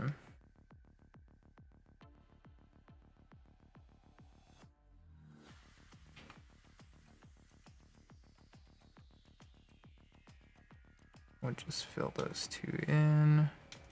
I guess we should make it a little bit wider, huh? But maybe not that, like, long.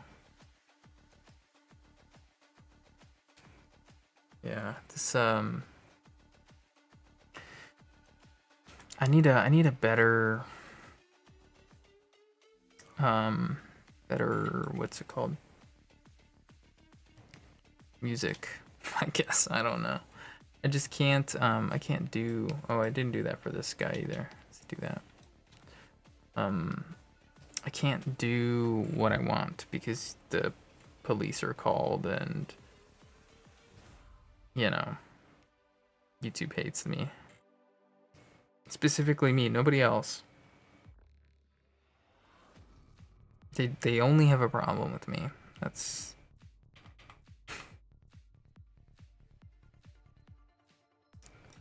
just playing.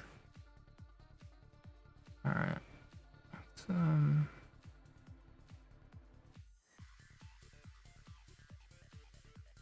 It's getting a little wild over there, huh?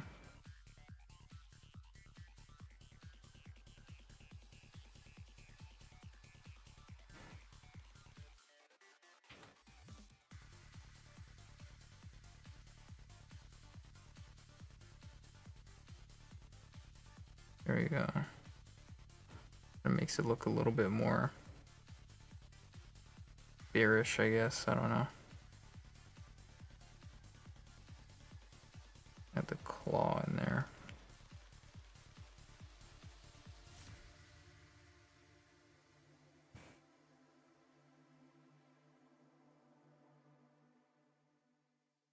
Okay. Gotta stretch for a second. Oh.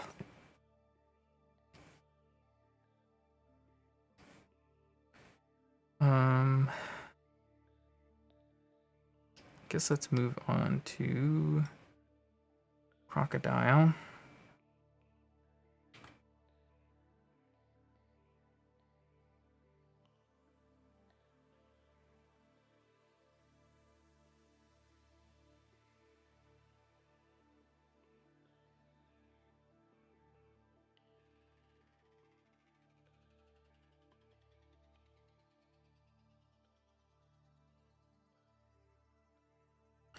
I'm not eat enough today. I need to get something to eat after the stream.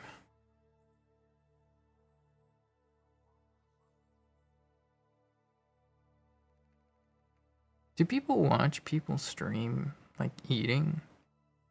Like, I know there's cooking streams and stuff, but, like, or mukbang streams? Surely somebody's doing that.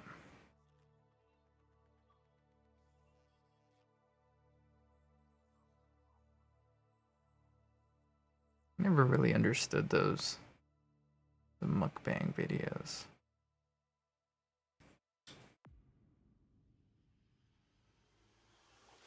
Guess I'm just not the audience for it.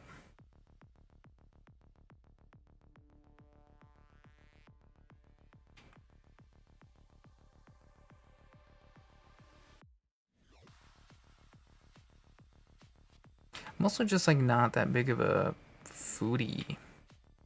You know, people are always like, it's funny that I hear people say like, oh, everyone's a foodie. I'm like, not true actually. I might be one of the only people that's like, I'm a little bit indifferent to food. I love good food, you know, I'm not saying I don't, but like, not really something I care that much about.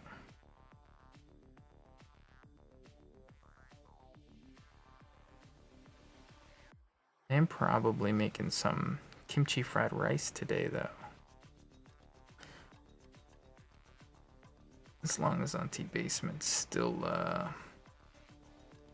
up for it, I guess.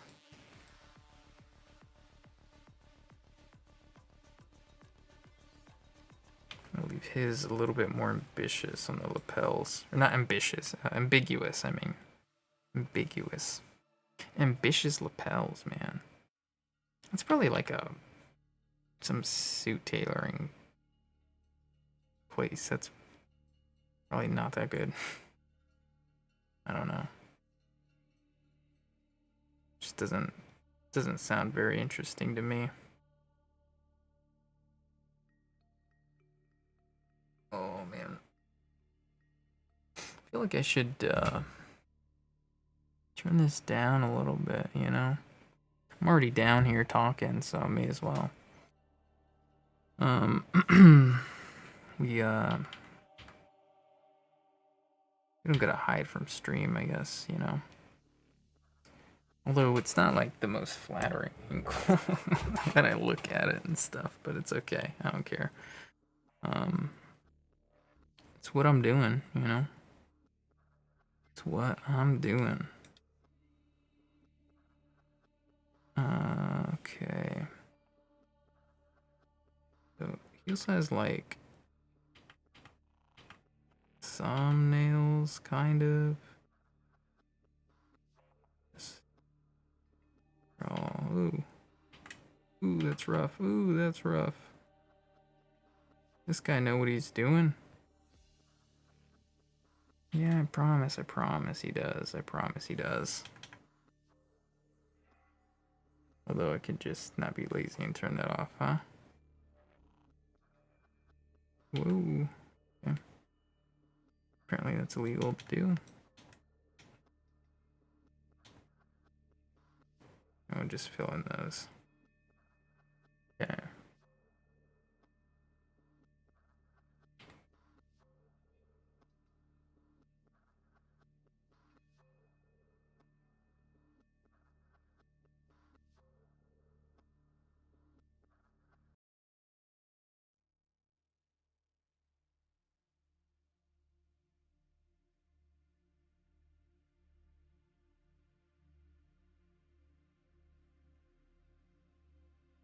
This is the part I was mentioning where it's like it's actually a little bit annoying to draw this guy. This is why. This is why. This is not that bad compared to some of the other ones I've had to do.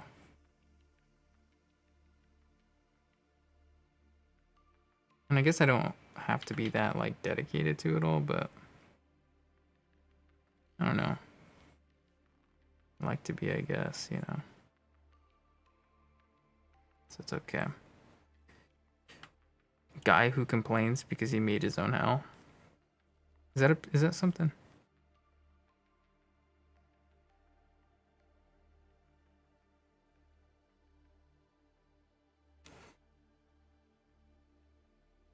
Guy who complains because he made his own bed and now he's got to sleep in it. That might be a little bit boomer pilled or something. Maybe. I don't know.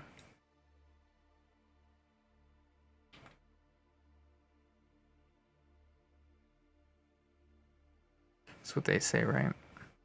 You made your bed, now lay in it or something. What's the Gen Z or Gen Alpha equivalent of that? Is there one?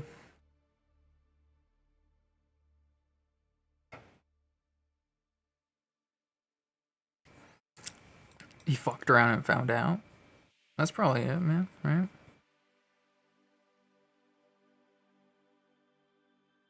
Yeah, I think that's it. Fucked around and found out. So much better.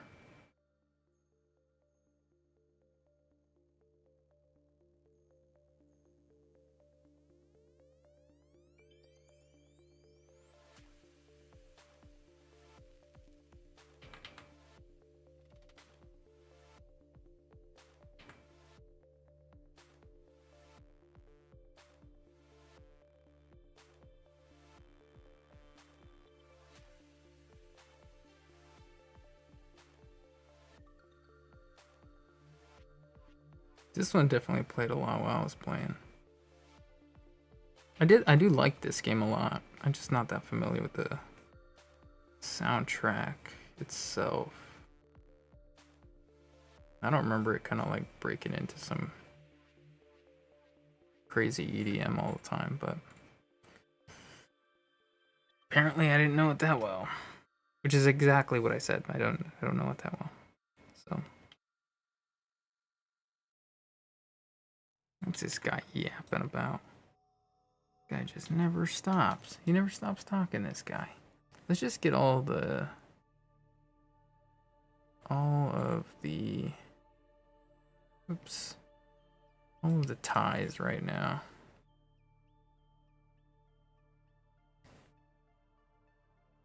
I think that's all of them.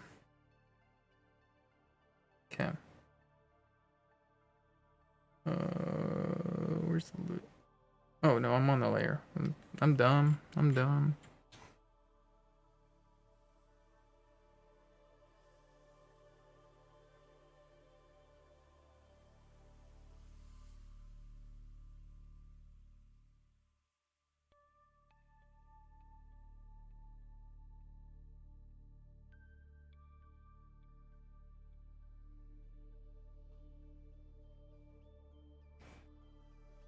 Okay.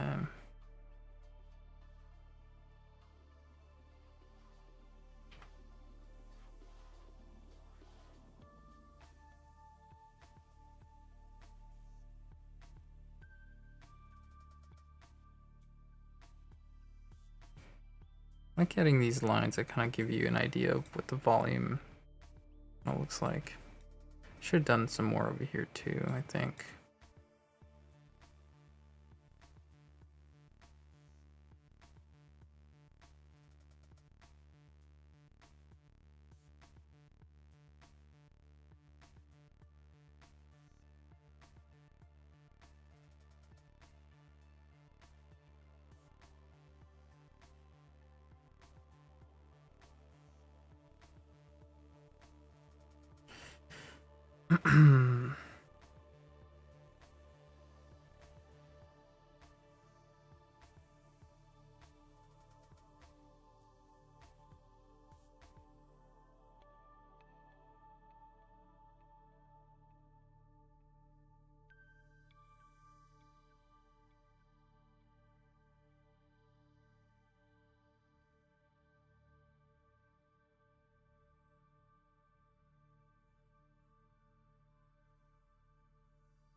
Alright, just drawing more scales on them.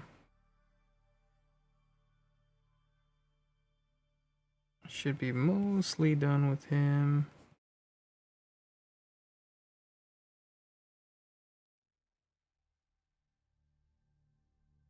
Hold on one second, my cat's throwing up.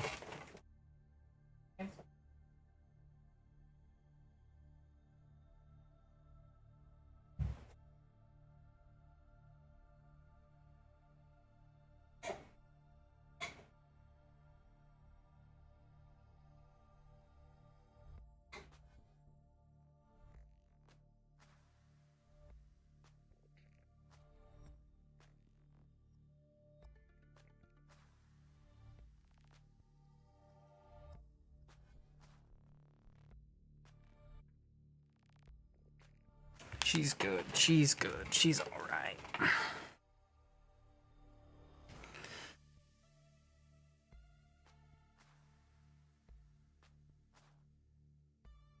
Probably gotta call the vet at some point to update her on how she's doing. So to call her in 2 weeks. I think it's been 2 weeks.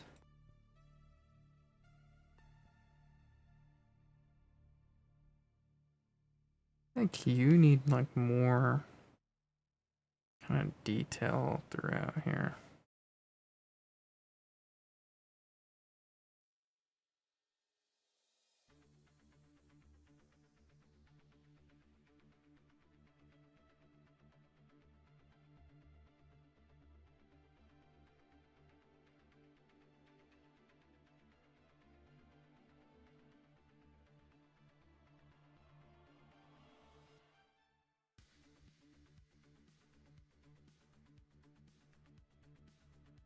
Just doesn't look like scaly enough to me, you know.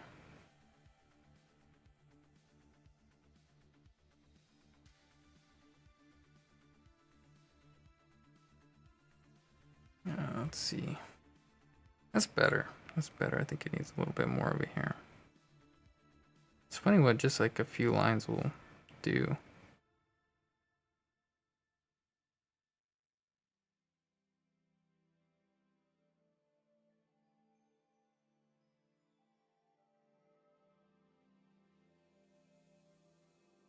And I've also found that like making too many lines is not really worth it.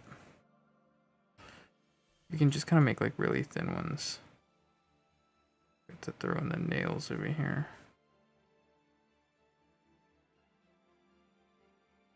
Okay. Then I also didn't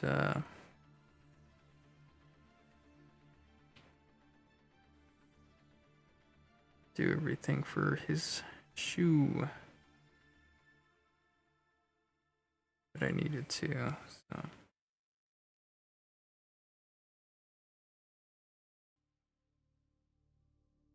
Let's make sure we do that.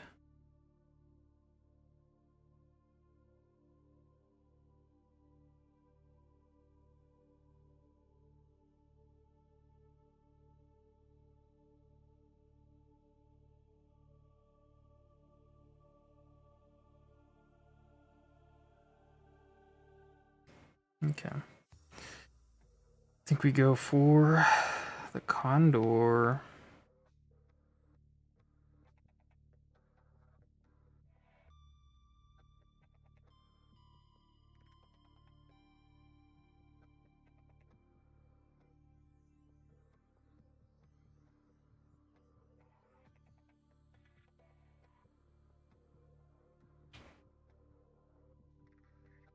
There we go.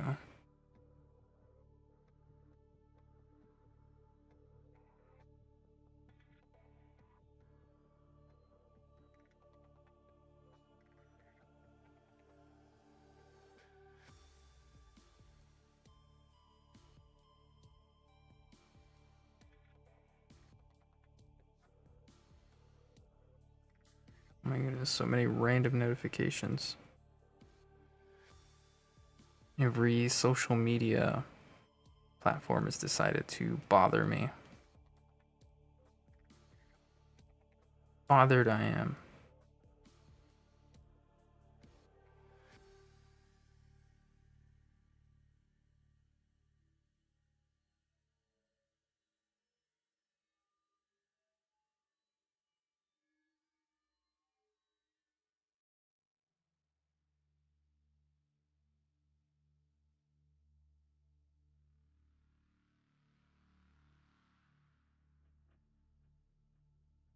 Okay. Really want him to look kind of ugly and wrinkly and kind of scary looking.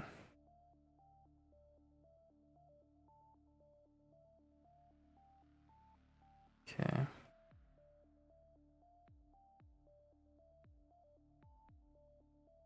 One thing I would have done too, which I might have done actually, I think about it, is drawn every single feather rather than just like draw implied feathers. So much better this way, man. Life is so much better this way. I just didn't really know how to do that stuff before. And I still, in some ways, I still don't. In some ways, I still have a lot to learn, but small things like this have definitely improved my life by a lot. Improved it by a lot. Okay.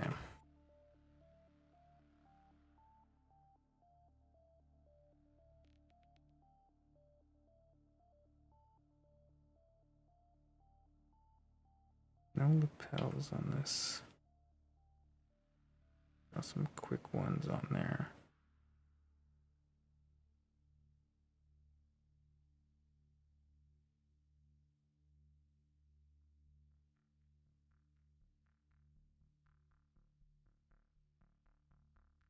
All right. I think I need some bit of thicker. There you go.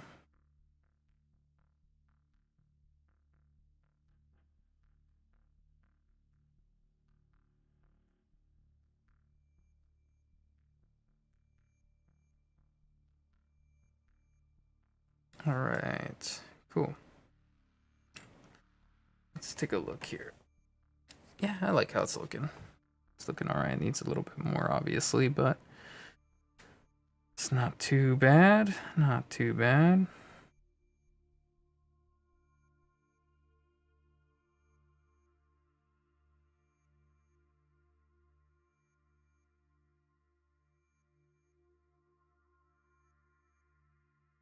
All right, keep this going here.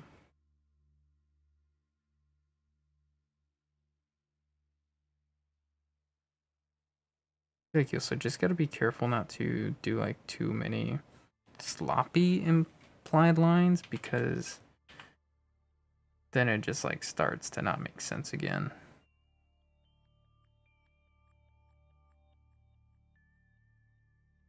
But I think in general, if you're following the form too, it's pretty easy. It's actually not too bad at all.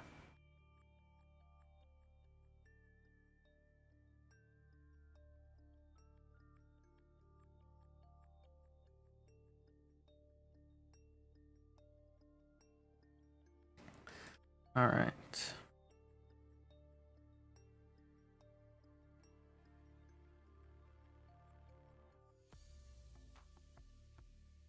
Let's also maybe fill this really quick.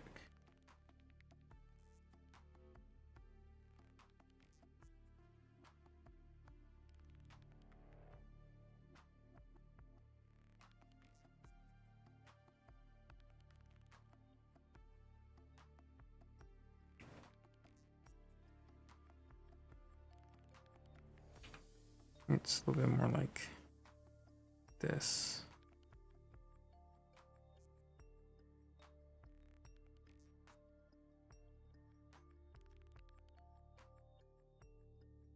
All right. Yep. Looking good. Yeah, I think one of the most improved characters is definitely this guy from the original panel. Definitely went through a decent amount of changes while still pretty much keeping his identity intact, not making him look too different. I think the main thing is just swapping from like half wing, half arms to just full wings. I think it makes more sense. And like character wise, I think it also doesn't seem vital to actually have arms, which is funny to say. It doesn't seem vital to have arms, but it's true. He's not really a character that requires that to do everything that he's doing. So I think it was a good change. Need some like bigger, thicker lines here. I'm really just kind of fudging some of this, and I need to not do that. Yeah, I think if we actually just make it a little bit darker there, we'll be in good shape. And then I don't actually want to fill the nails in with black. I think I just want to texture them with some lines. That's about all I want to do with that.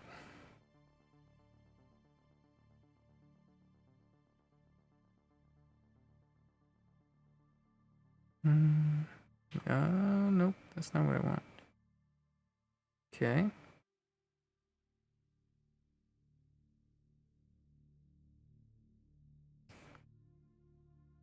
I want like a, yeah, line like that.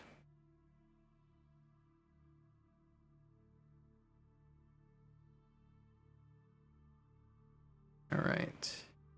Do the same thing here for the other foot. Claws are interesting to draw as well.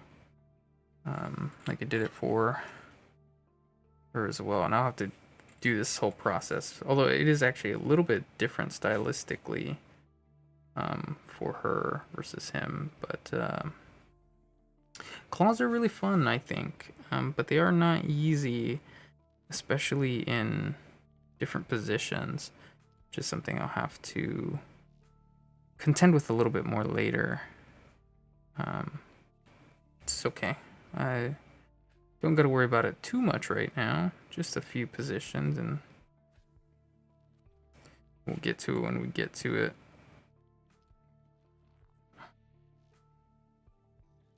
Okay. What are we looking like here? He's looking good. He's looking good. I think maybe there needs to be like a little bit more on the actual like big groups of wings here. Just doesn't seem like it's, just feels like one giant feather, and that's not how they're actually built. Adding a little bit more there will kind of help us with that. There we go. Okay. Now, let's move on to you.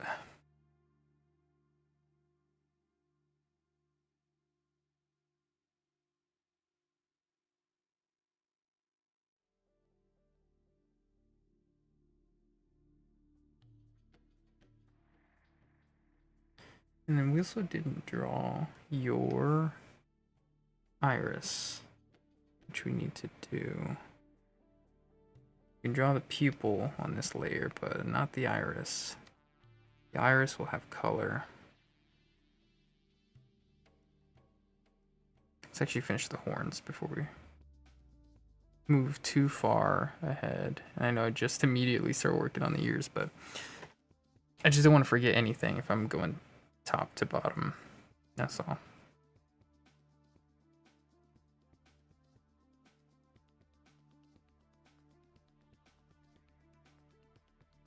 Sometimes they have, these horns will have like this concave dip in them a little bit. So just want to bring that out a little bit.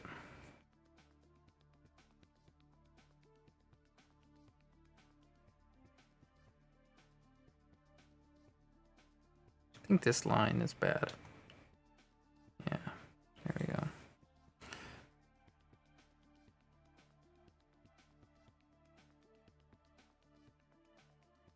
Nice thing about these horns is sometimes they're not really perfectly symmetrical on the actual animal either. So I don't have to be absolutely perfect. I can make the left one a little bit smaller than the right one.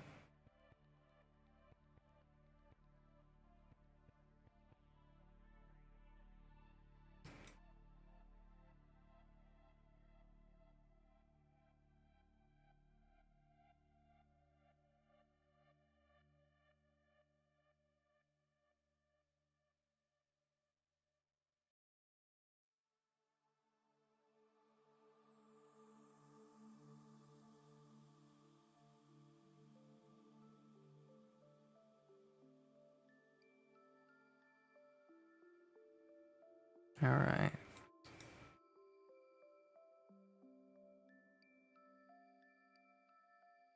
Thing about him is that he's got like big tufts of fur, and they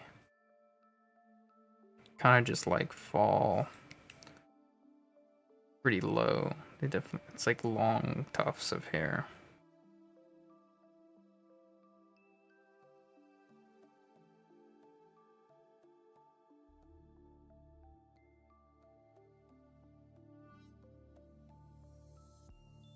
All right.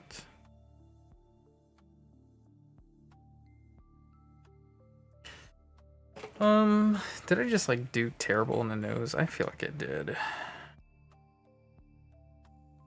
Nose doesn't make any sense here. Kind of like checked out for a second there.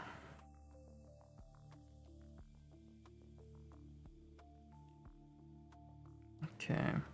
I want to finish up this detail soon because I don't want to go too crazy on it all.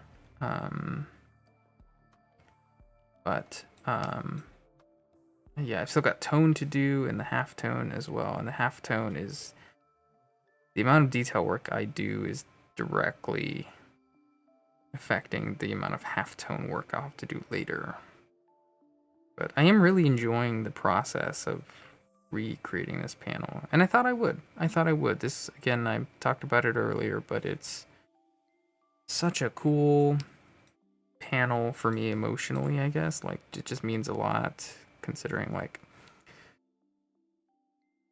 it was kind of one of the first panels I got to do, like, lots of characters in, and worked on the characters for a long time.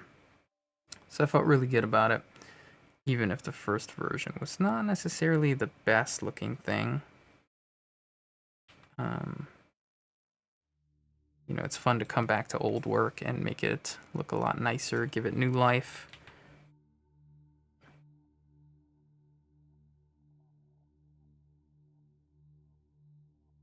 All right. There's like a little bit of this going on here.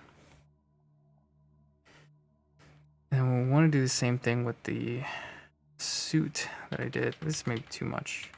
Like a little bit too sporadic, I guess. Not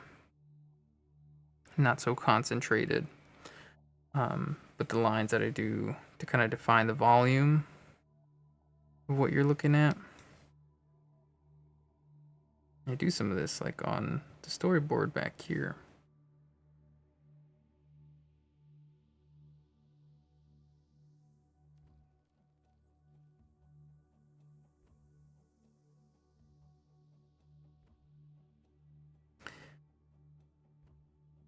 Yeah, and I'll just reiterate, I love this part of the process so much.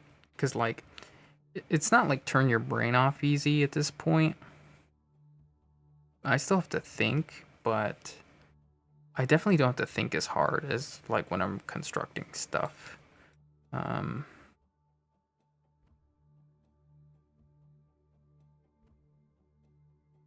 Because that part of the process is a little bit... If you don't get that part right, the rest of it will kind of look kind of bad. Doesn't matter how much details you add, you know, if your construction is not looking good, it's gonna shine all the way through to the final piece. Which, by the way, if that is your problem, my recommendation is to not make final pieces, but to make a bunch of sketches. And practice that way. It will get better a lot faster doing it that way. Because if you're finishing pieces and your construction is the problem, well, you're only working on the construction for the first, like, I guess it depends on how long it takes for you to make it, but like maybe the first 30 minutes of like a 4-hour painting or something. So if you're practicing just sketches, you'll actually get a lot better at the construction part a lot faster than, say, somebody who's making a bunch of finished pieces. And granted, that means you probably have a lot less to show to start out, but honestly, it doesn't really matter because if your construction's not very good, then your whole painting's not going to be very good. And I think it makes more sense for you to just get good at what you're trying to do before trying to have something to show for it, you know? So my advice for that,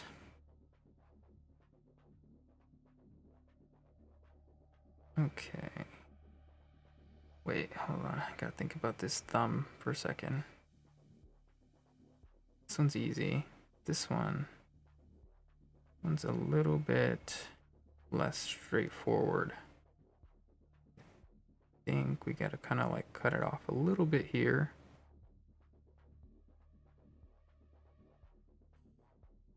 Right about there. Cool. We'll do that. And actually maybe just like creating some knuckles here. Maybe not like going all the way through with the line of it will probably be best. All right.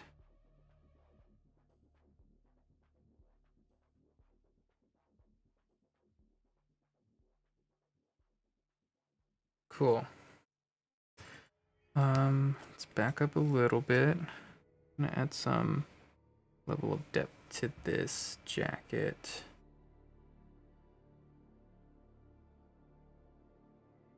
And mark some lines here.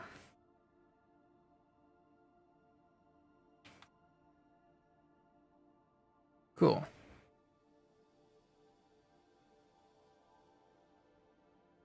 Oh yeah, that's right. The little, what are they called? Hooves? Yeah. Little hooves. And some like little kind of like lines and cracks to it a little bit. Make it feel a little bit more real.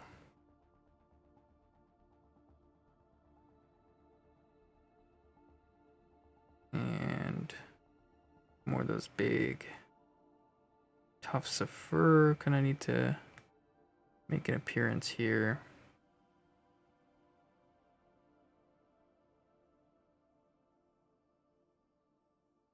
I think we can do a little bit more than that to make it look right.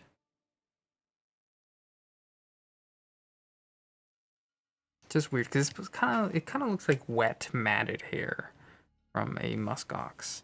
You look at them, their fur's like wet matted hair almost. Tough texture to draw, I won't lie. But again, out of all of them, this is probably the one that I've studied the least. So it just means I need to hop back in the practice range and practice my shot a little more, I guess. You know?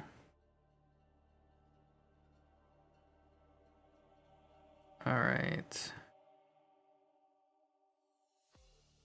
Here we go.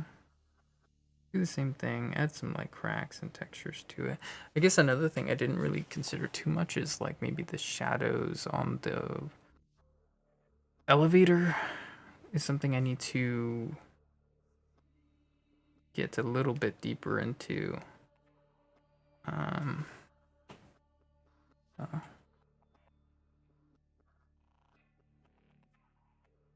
No, that's wrong. Just kind of want to make it seem like this part is where the leg actually is. There's like little bits that are looser. No. Yeah, you're right about there.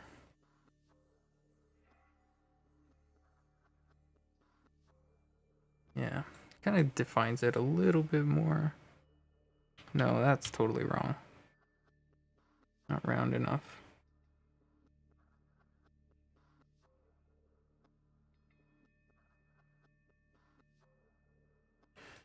All right, cassowary time maybe. I think cassowary time. My favorite.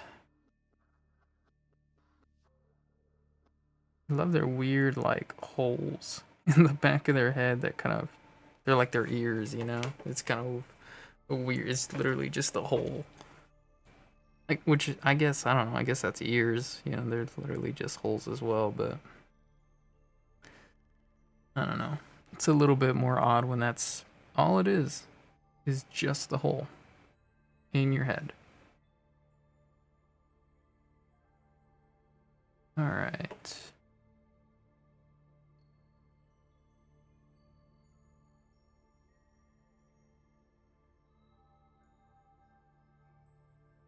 The ridges of cassowaries too are also very unique. It can be pretty different. Um, they're not all like the same kind of shape. They can be very, very different.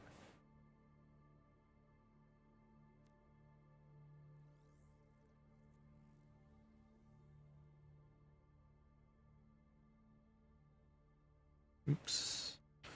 I had like a little lag moment there.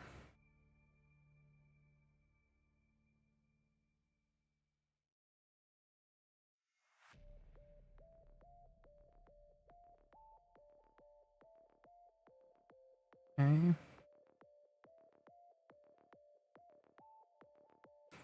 And these like fur, or not fur, feathers, I mean.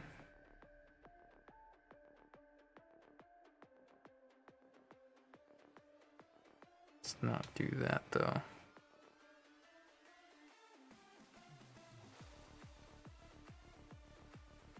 All right.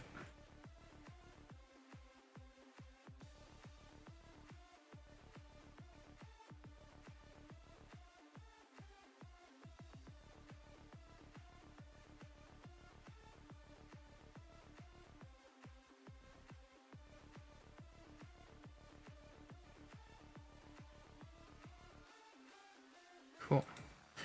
Also, is that on the...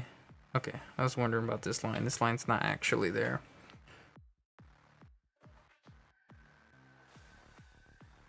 All right.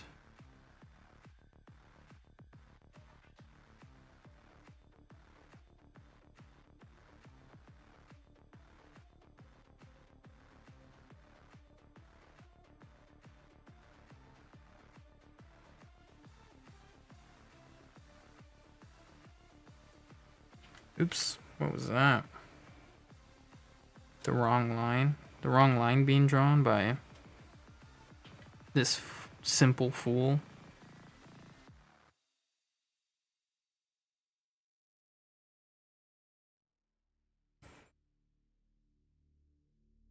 Let's get rid of that line too, I guess.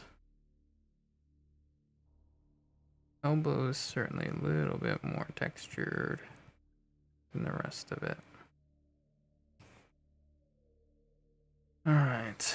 The cassowary also gets this cute little pocket.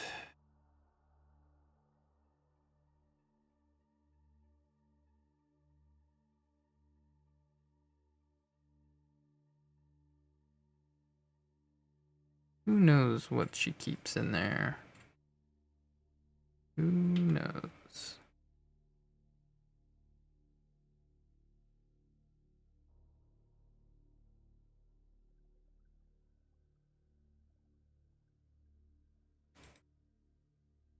Oh, I just realized I didn't close off this little finger there. Gotta do that.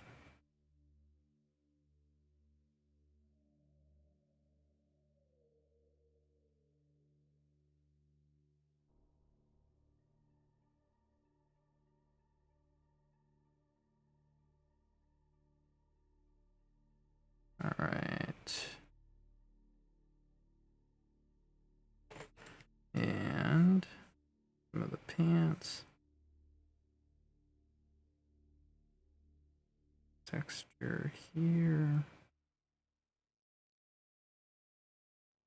Kind of rolled up cuffed pants kind of thing. Not quite like cuffed, because cuffed is like normally kind of like a flat texture, but it's kind of like rolled up in some ways. I don't know what the right word is. I know what I'm drawing. I just I don't know what the right way to describe that would be.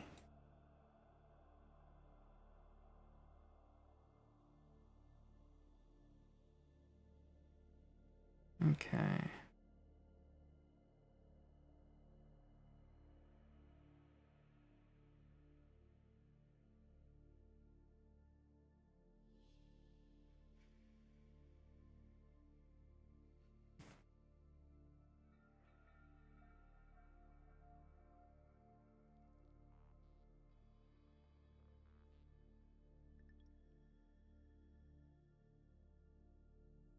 Okay, and then this leg as well.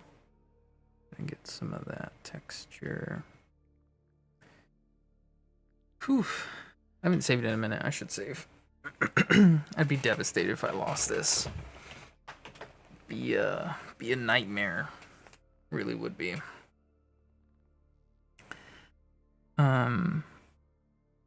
Okay. The good thing about this stream is that the YouTube police hasn't been called, man. They're not here. They're not yelling at me now.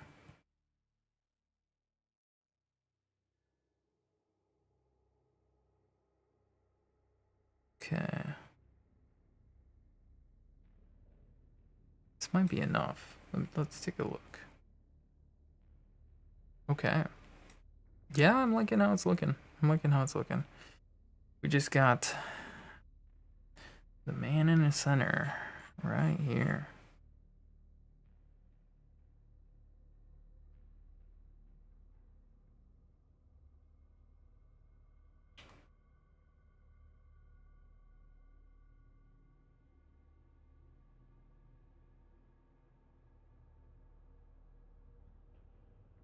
All right.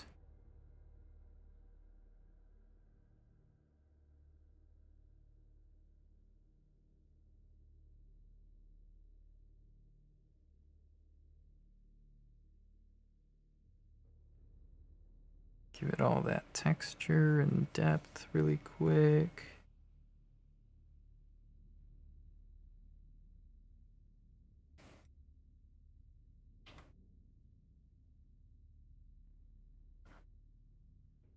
That's way too close, huh?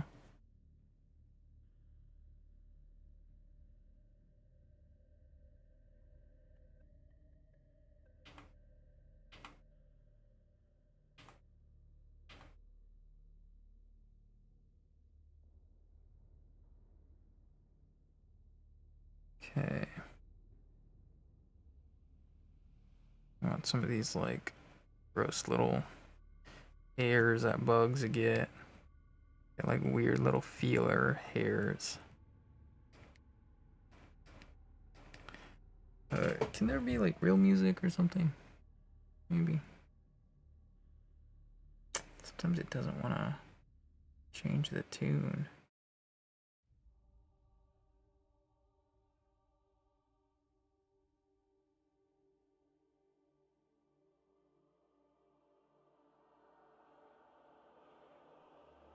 Okay. Maybe this is one.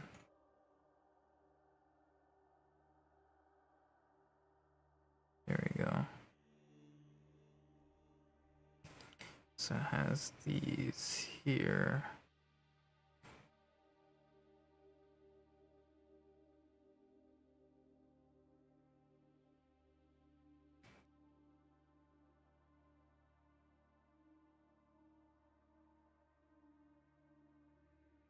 All right. Get the lapels in there. These are probably the most straightforward, realistic lapels. And before a tailor comes into the chat and says, actually, if you really look at all the lapels that I've... Never mind. I won't... Not even a good bit. It's not even a good bit. You get the point. You get the idea. I don't gotta drag it on for longer than it needs to go, huh?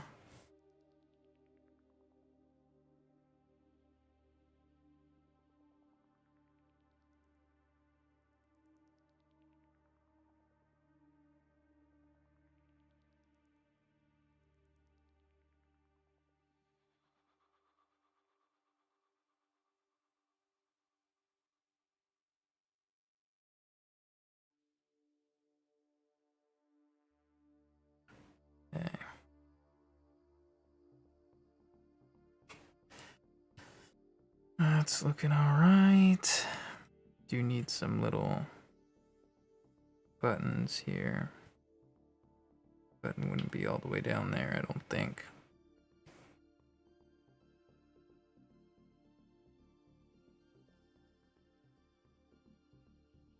Okay.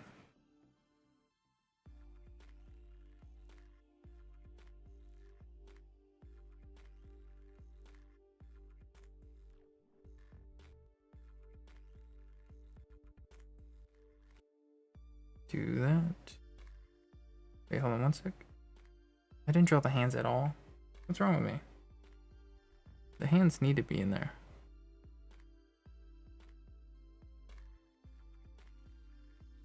Yeah. There you go.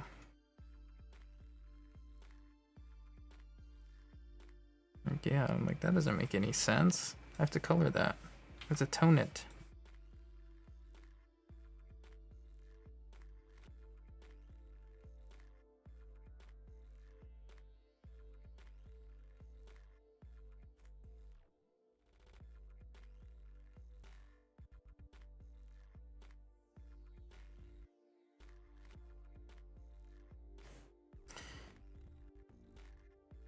I will say, I think story-wise, I like this character a lot more. I think has a very interesting role.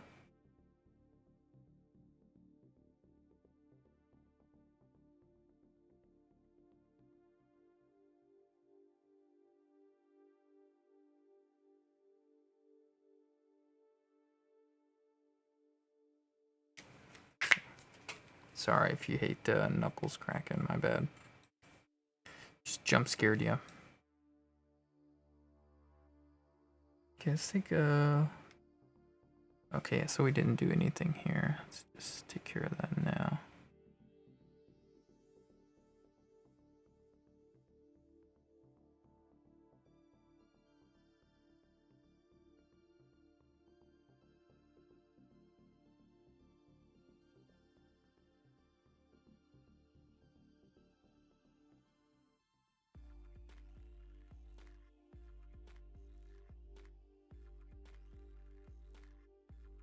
You know what, we can actually throw in a little guy in here.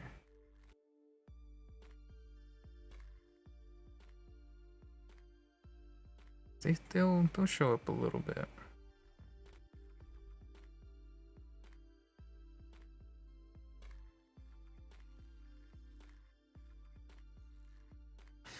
Okay, we've got our crew here now. We do need one thin little line here.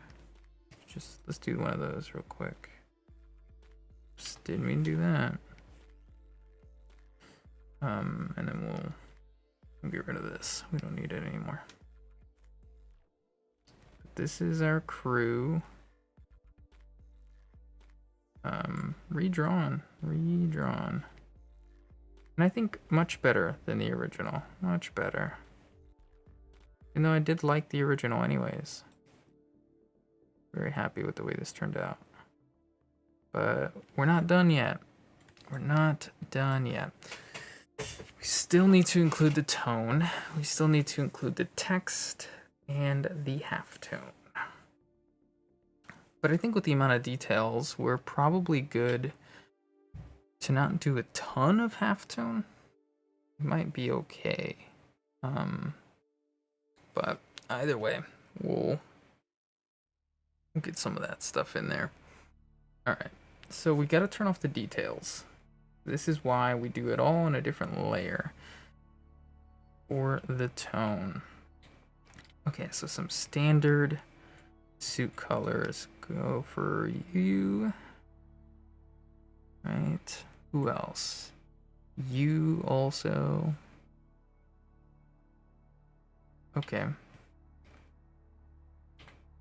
There we go. Come on. Shortcuts are getting messed up a little bit. It's a little tough to figure out where some of these go. Who else? I think you as well have it. Alright, is that everything? And you as well. And I think that's it. That's everybody. Gotta make sure I get the ones in the back. But I think that is it. Alright. So now put the 95 in there. And we have 2 with lighter suits, 1 with a darker suit.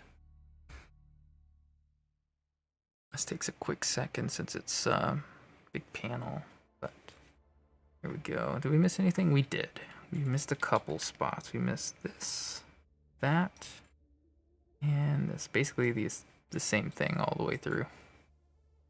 We'll throw that in there, even though technically it does get filled in by the details. And I'm drawing on the wrong layer. There we go. Fill in all of that and this. Cool. All right, let's get the darker suit out of the way now.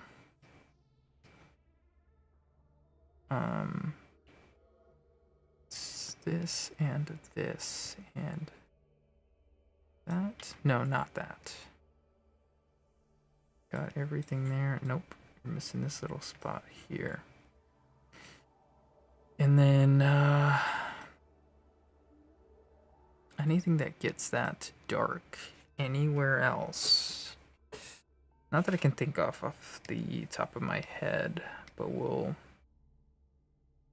add it later if that's the case. It's not a big deal. Oh, I did immediately think of the thing that is that dark, and that's the talons. The talons are also that dark. Okay. And then this, I think we actually need to change it to 90 so it stands out. Right, that's general rule for that. Okay, talons. I didn't even get all of this here. Put those in. Cool. Get that little detail there too. And we'll also do it over here as well. Your talons are also that dark. Oh, and I noticed a little piece of suit that didn't get covered. We'll get that. But we'll be able to tone this pretty quickly, since so much of it is just suits. It's not too difficult. All right. What's next? Okay. Let's get your suits out of the way, I guess. It's the next logical thing.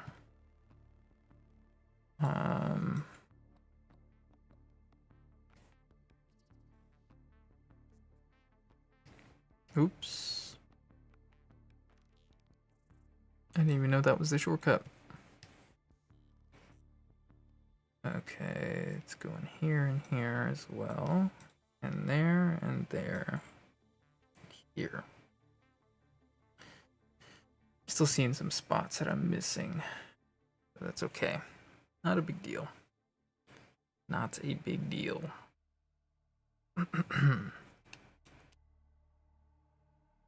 Yeah, this will be cool. This will be cool once it's all put together. The halftone will also really help it pop even more once I get to that, which is near in the last stage. Okay, so I missed some here and there. I thought I had selected those two, but I guess not. Not a big deal. Okay. And then, yeah, I missed this as well. I'll fill that in too, just so it doesn't distract me later. Oh, look, right here. Little tiny crevice. So much of that stuff is what's gonna get me, I think. Okay. Lighter than that is gonna be you and you. And what else? What is also gonna be about 60. It's a good question. It's a good question. I have a reference of all these characters too, so I might want to just pull that up for myself really quick because I don't want to be inconsistent with what I've already done.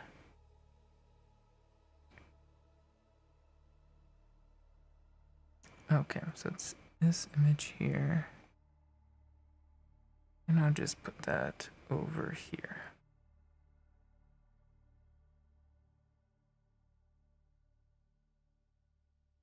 All right. Cool. So it looks like you, whoops, I guess I gotta shift to select you. Looks like you would be that tone. And it also looks like, no, that doesn't quite look that dark, huh? Maybe it's just that. And you, your face, looks like that. And here's more spots where the suit is missing, huh? But I don't think there's much else, I guess. I think maybe that in the beak. Yeah, I don't think so. I think we'll just stick with that. Drop the tone of 60 in there and see how we do.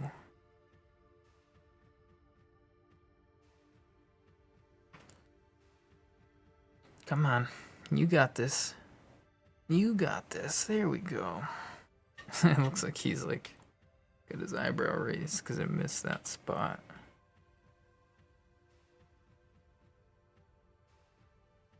All right. Just fill it in. Cool. And then we also just fill in this. Boom. I was supposed to get the eyes, the fur, this, and this, and that. Let's not forget the toes. Supposed to get all of that in for, I think it's 95, right? Yeah, that looks right to me.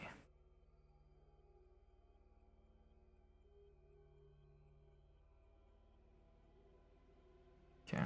That being said, though, I think the musk ox's suit might need to be lightened just a tad so it doesn't stand, so it stands out from hers.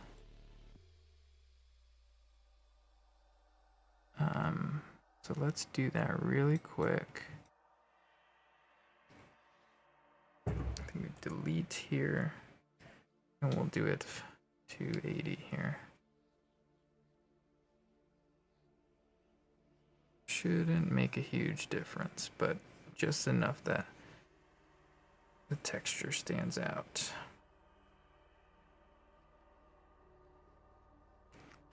All right.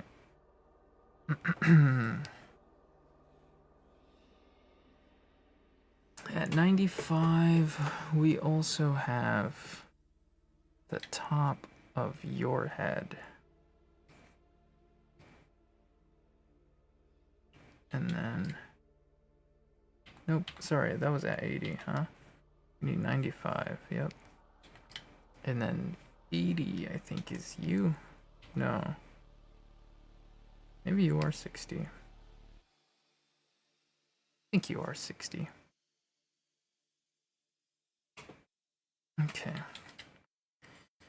And I think we make your wings pretty dark because tufts are light. They're entirely white. Can I put the texture on really quick? Really briefly? Okay, just need to see what I was looking at there. This will be 95, which is actually 90.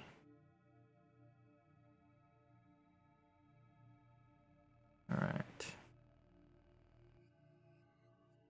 And then you are also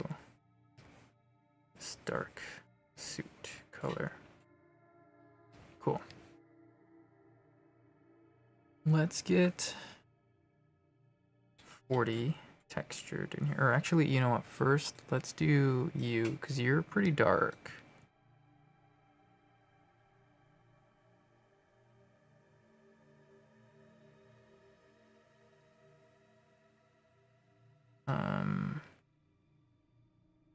Let's do, oh wait, hold on, I gotta get the hands as well.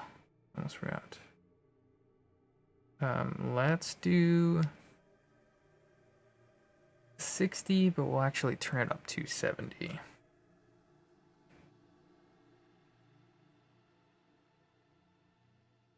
So I think it's just like technically lighter than the suit. But I guess we could go over too. No, I think that's correct. Scar here is pretty dark. That at the 90. Okay. What else? Anything else I am missing? The nose? The nose is also that dark.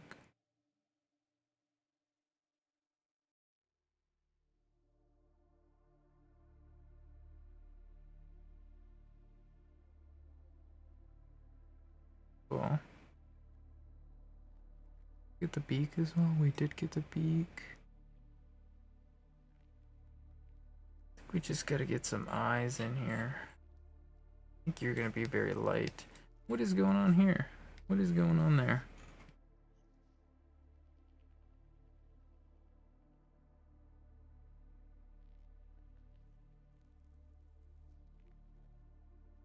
Okay.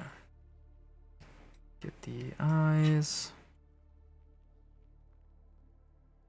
Okay. Checking how that's looking. How that's looking.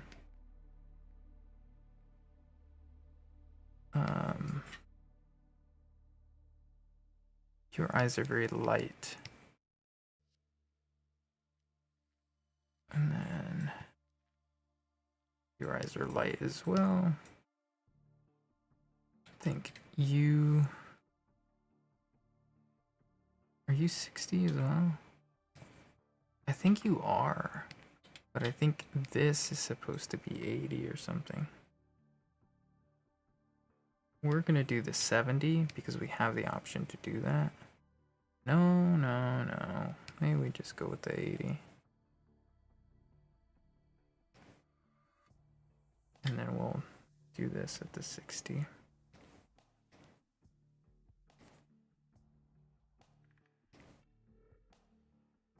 Yeah, that's okay with me. You are 40 though. That's what I'm missing still. And I'm seeing a little bit of a missed spot there. And then once we do that, we can do the rhino. He has a very light skin texture, or tone, I mean. The wrong one. You. It is you. Okay. And this here as well. Make sure we get the hand. The whole hand. And this part of the hand as well.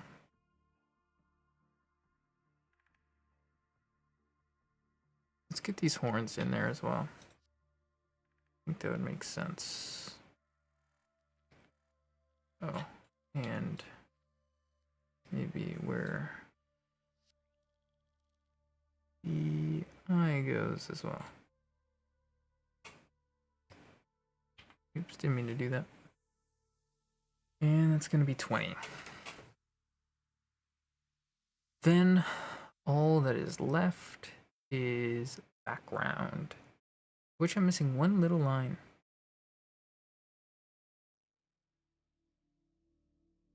I guess 2 lines technically. 2 lines. So we can just do one of these again. Let's thin it out a little bit.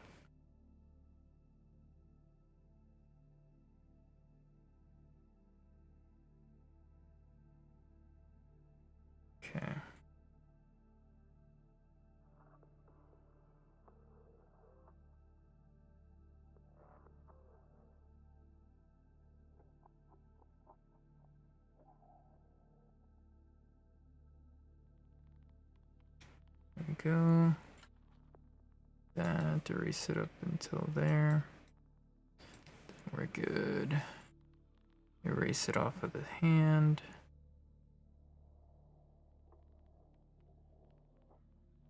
And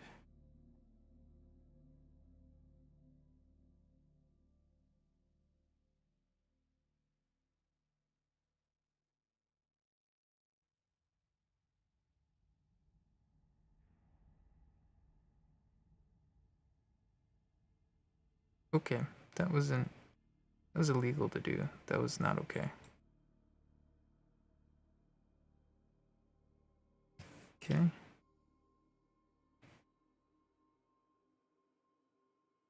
And then we erase that. Cool.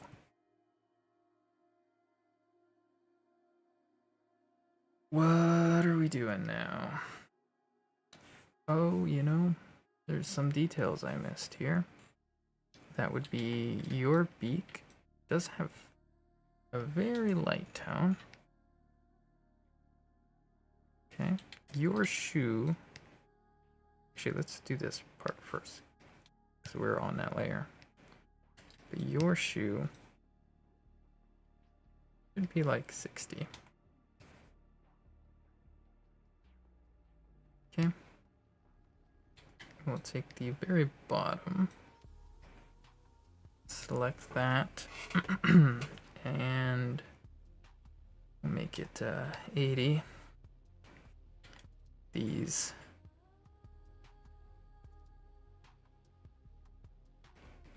feet here also need to be a little bit darker. 90 should be good for the tone. And then we never grabbed yours either. We just missed everybody's dogs. Okay. There we go. And then once we get the halftone in too, and then put this back on, it's gonna make it look good. But oh, one more. Yeah, I guess like 2 sets of feet. 2 sets of feet, the background. Anything else? There's like this weird spot. This is actually his suit.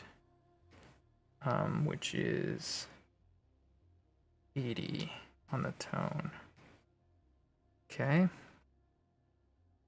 But everything else seems pretty much covered.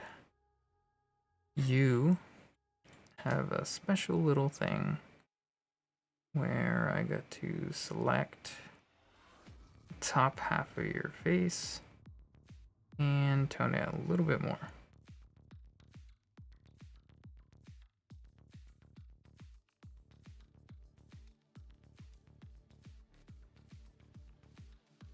Okay, I messed up a little bit on the lasso. It's okay. We'll fix it. I definitely don't remember this track in Subnautica. Okay. Oh, and let's get rid of the eye. As much fun as this one's been, I'm glad that I'm almost done. Maybe let's go with the... No, 40's already it, right? Should we go for it? Maybe we should. I think it's... No, I think we do want a little bit more on there. Yeah, we want to make them look a little bit darker. Also just on the wrong layer. Here we go. Add this now. I'll add it eventually anyway, so. Okay, let's get the feet. Let's get the feet. Turn the details off really quick. Those will all be that. Wait, okay. I think that's this tone. Is that right? Yeah, that's right. Oh, but that's not this tone. That would be you. Okay. This would be 60. And you will be lighter, like 40. There we go. Those stay white. These are gonna be the 70. Let's, oops, not shrink. We want to expand the area.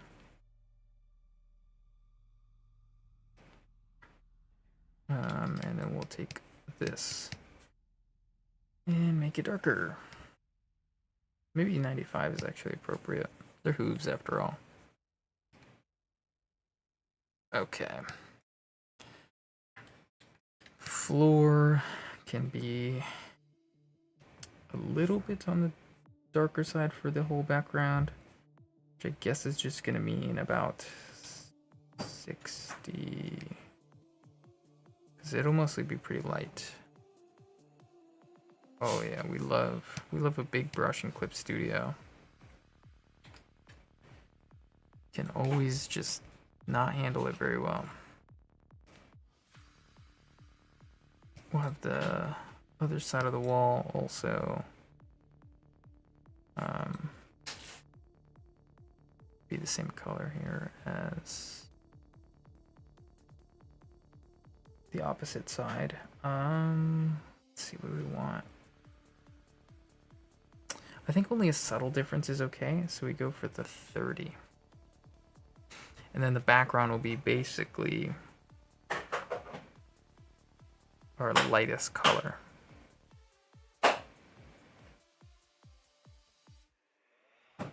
If it'll do it, we'll see. Okay.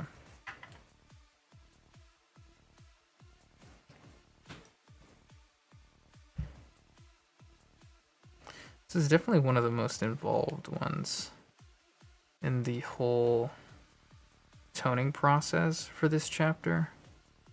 It's a little unforgiving. Who said I asked for forgiveness though? Right? Okay. Let's go for this one so it doesn't take so long. And we'll bring it down just a bit. Yeah. Actually, let's bring down the 30 down a bit too. Yeah.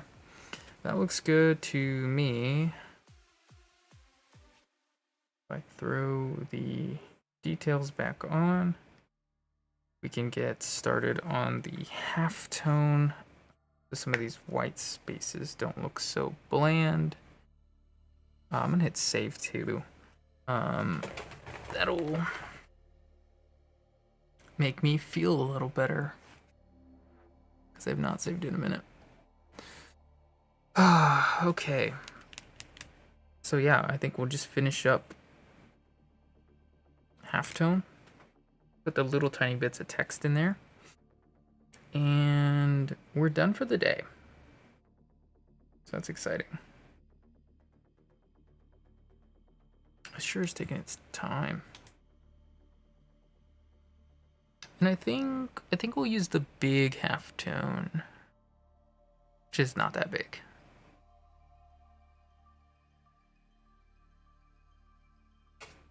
All right, still taking its time. I can also get rid of my reference over here. I don't think I need it anymore.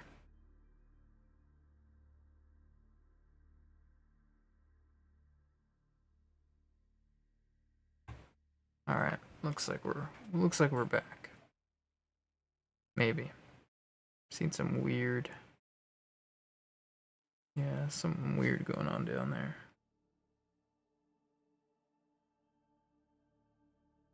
No, it's still taking its time. I guess there's a lot going on in this panel. It doesn't like it any more than me, I guess.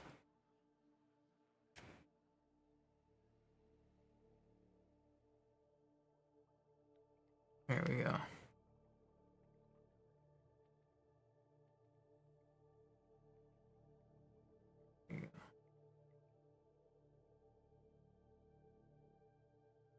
Actually, it looks like maybe this line got shifted down a bit, no?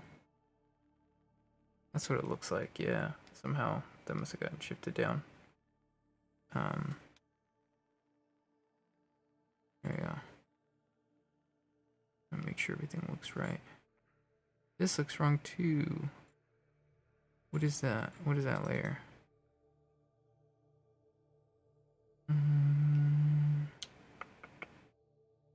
The texture layer? No. Bottom layer? No. 60? No, it's not the 60. It must be the 40. Yeah, the 40 got shifted down too. It might only be for that. I'm trying to see if there's evidence of it. Yeah, it's over here as well. So let's just shift it up. No, shift it down.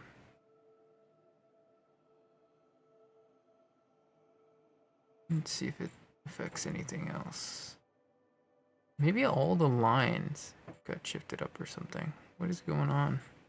Seems like everything is moved around.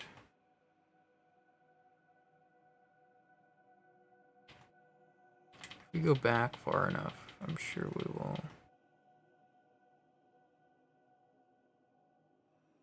fix it on our own here.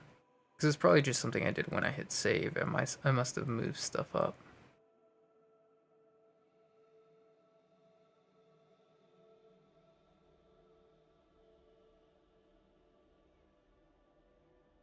Okay. Oh, yep, now it's fixed. Go forward, forward.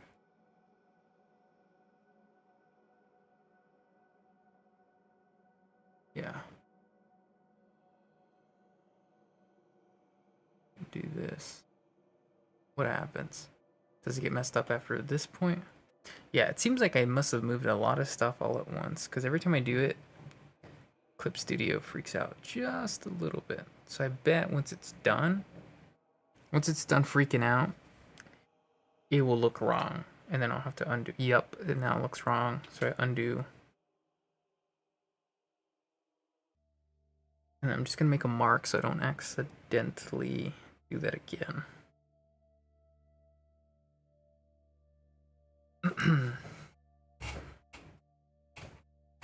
What's up, kitty?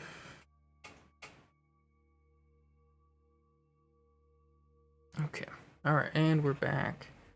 So we're going to go in here. We're just going to make a mark. And there we go. We're back. We're back. So now it's halftone time. Go for this one. And you just go crazy. What's up?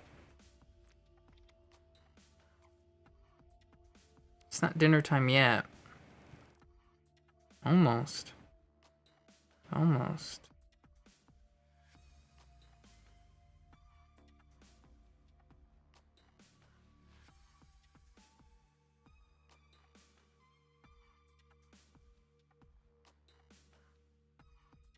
All right. I want to move through the halftone a little bit quickly. Overworking.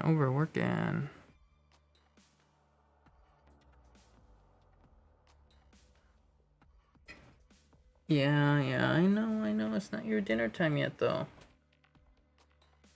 You still got half an hour.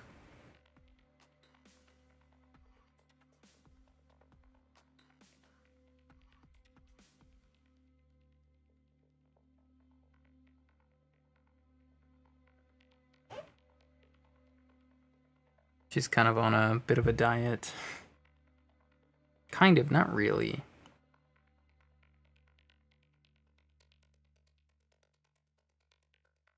She used to be pretty good about food and not really being food motivated. I wouldn't say she's that food motivated either.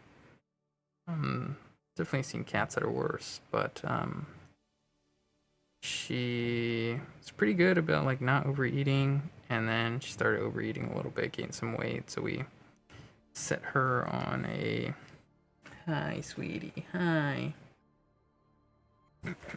Maybe she wants to come up. You want to come up? You want to come up here? But then she started gaining some weight, so we just started limiting how often we give her food, and how much we give her food, and continued gaining weight anyways. So I don't know. She's not like real big. She's just a little big.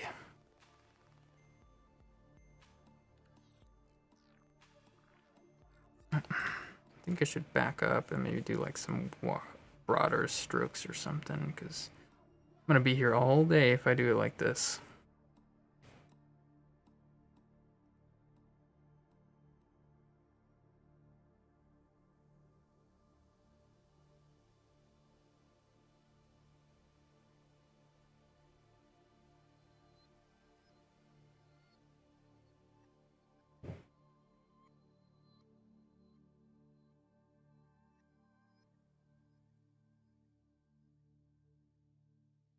Okay. I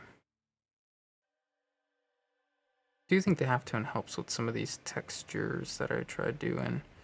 It's a little easy to set half the work up for the halftone to take care of.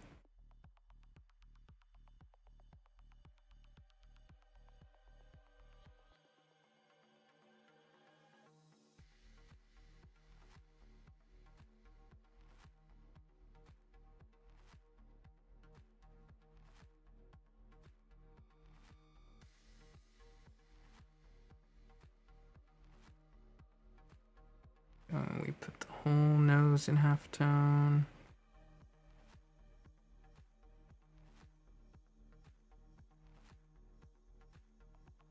And underneath the horn, or horns, I guess, multiple, plural.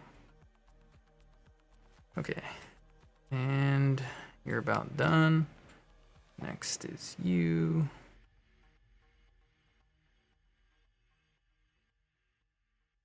Cool.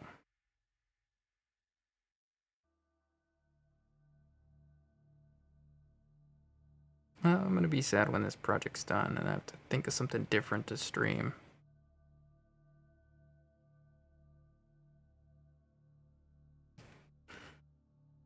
We're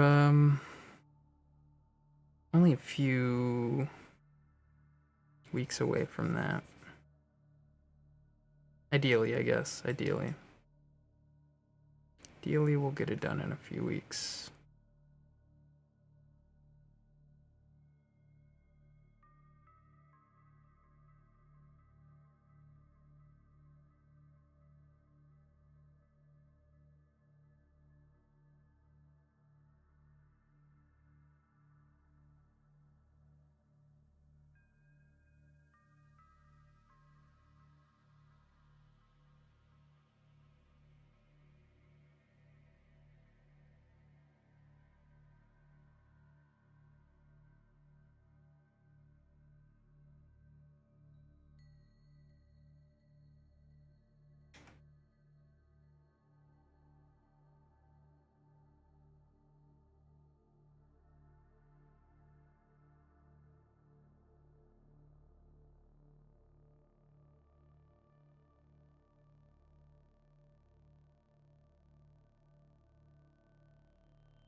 Okay, sorry, I've been really focusing on getting this right. I wasn't even saying much at all. Actually, I wasn't saying anything at all. Not much. It was nothing.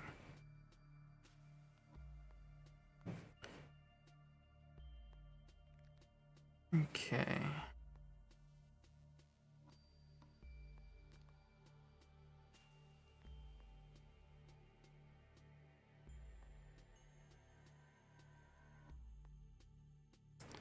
Just gotta get these pants to look a little bit baggy with the halftone. Get the leg to kind of here in shadow a little bit.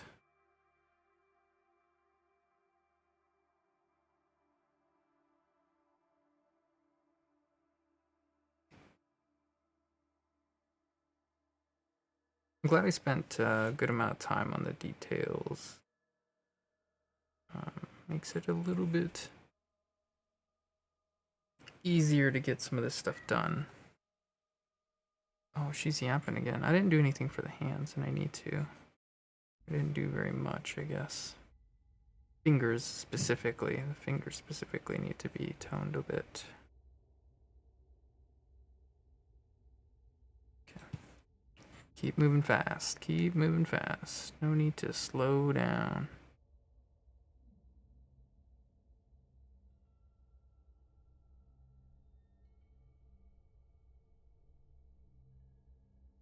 Goes in there.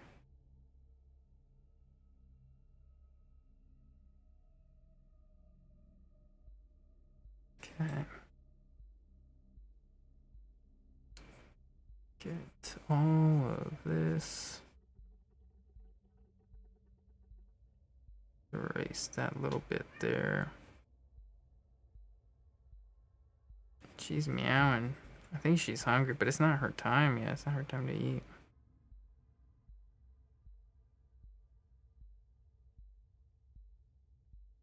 Stay strong, soldier.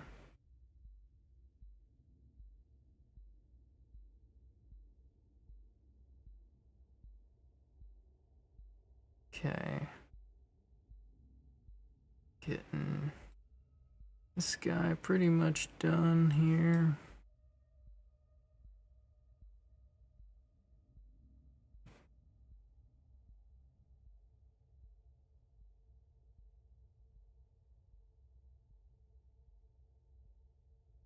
And do this little part here. Get that toned as well. Yeah, halftones have been so underestimated in my previous work, man. Halftones are great. Made my life so much easier. Okay. He's pretty much done. Let's move on to you.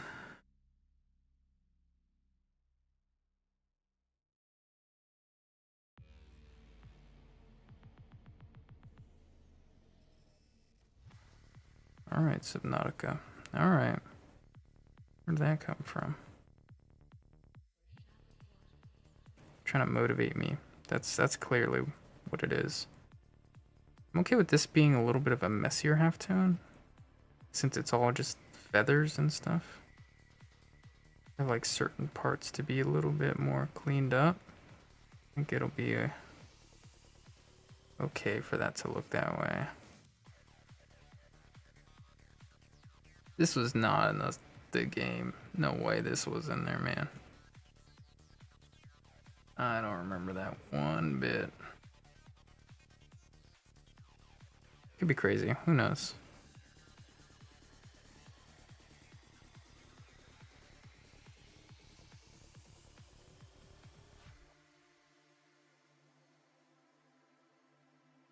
Okay, cool.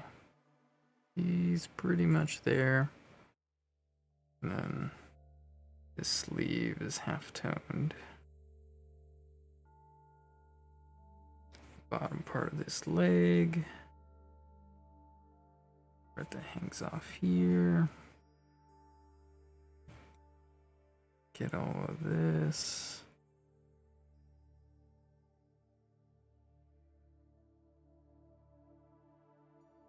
And yeah, I'm liking how I detailed some of this. I think I did the original justice. Made it a lot better. So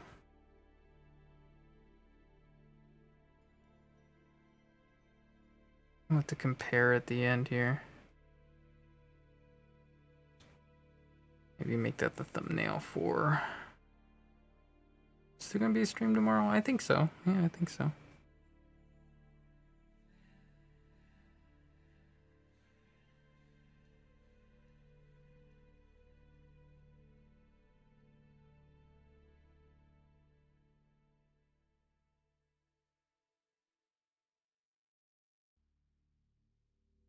Get a bigger brush for this guy. He's so huge.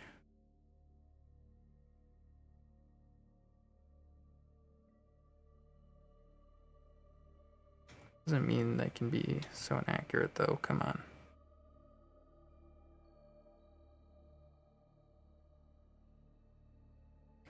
Is he done? I think he is done, yes. Go with you. You can lower the brush size a little bit now.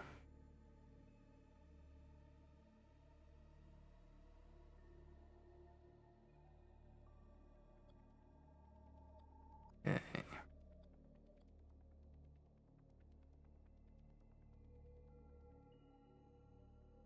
These like wrinkles in the clothes, especially made better with the halftone. Something I spent way too much time doing. Shading by hand. In the past, I mean.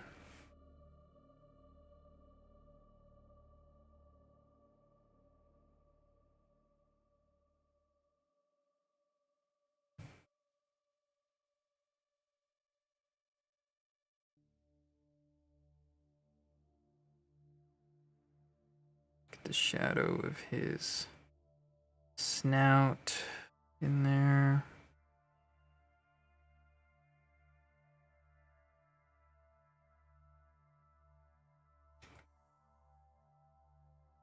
Yeah.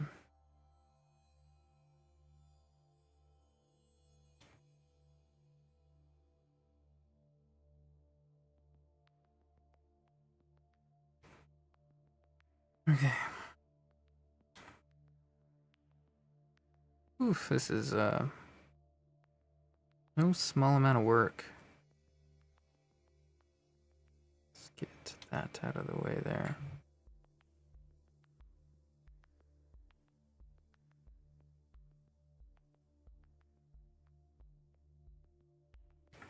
Okay. It's pretty much done. I'm gonna save really quick. Just, you know, prepping for the worst case scenario. We got 2 characters left. The dialogue. Or not the dialogue, the text. There's no dialogue in this. It's just text. And, yeah, then we're done. Let's keep it moving. Keep it moving. Okay, we gotta be careful with her. Make sure we don't overdo the texture. It's pretty easy to do with the polar bear.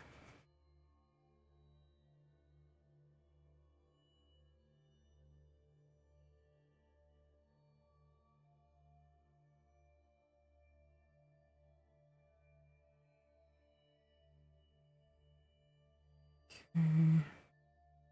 All right. I think just some stuff on the suit. Not too much visible on her, which is nice. Probably one of the probably the least visible out of all of them. Is all right. Like you get the point from the just seeing a polar bear, you know. Everybody knows what a polar bear is. Okay. Need a bigger brush for this guy.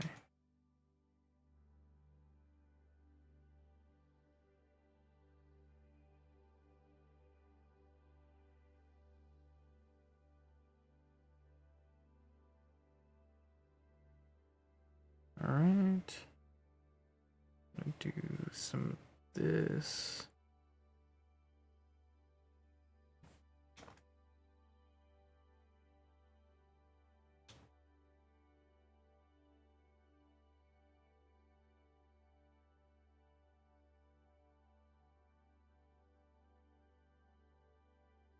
Okay. Think we just want to cut that off a little bit. Just want a little bit of that shadow. Finish up here on the hand. We'll leave the face for the end. There's one small little tiny bit, doesn't take long at all, of shading that's left after that. Mostly just for eyes. So some other small bits that might get some of it too, but mostly just for eyes.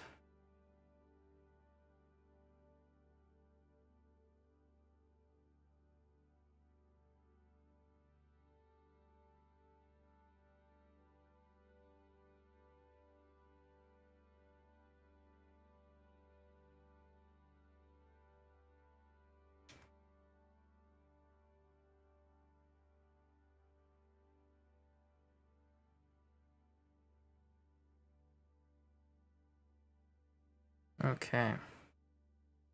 Face is all that's left. Do a little bit of this.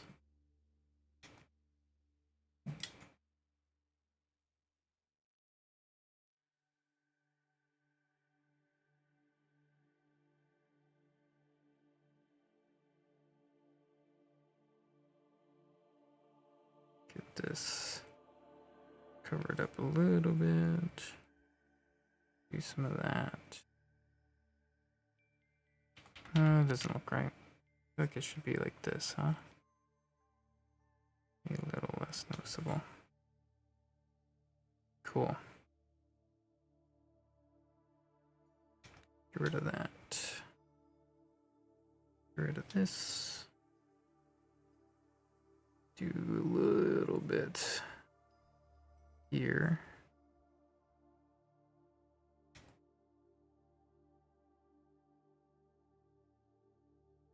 Okay, cool. So then we go for the eyes really quick.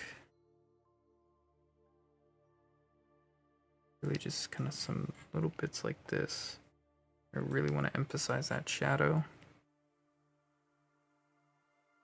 But there's not a whole lot of spots where I'm going to do that.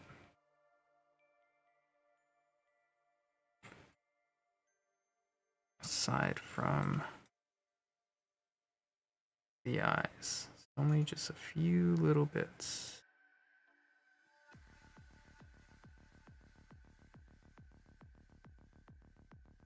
Okay, like that there. And then your eye. And that's about it. Kind of need something to...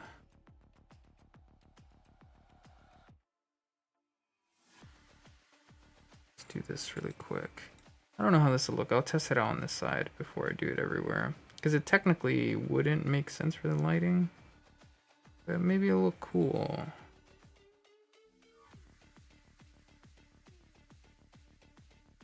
Okay.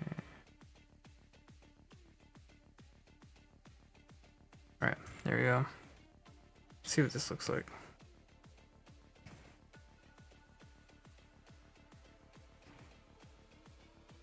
I think it's okay. I think it's okay to do.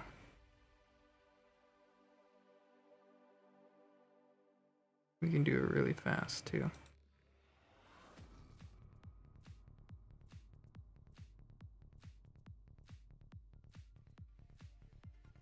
Let's not miss that part.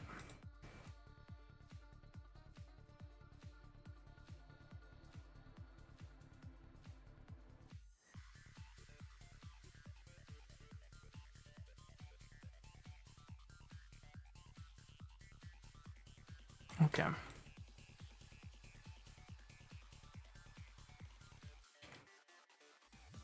might be overthinking it because some of the text will go over these parts probably, but it's all right. I think it looks okay. Text, okay. So, which one are you? All right. I will need the old one so I can reference a text so I know what it's supposed to say.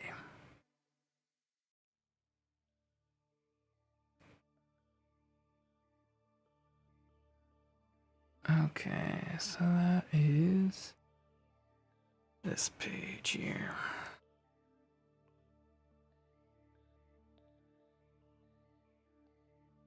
Alrighty. This is all going to be left. So...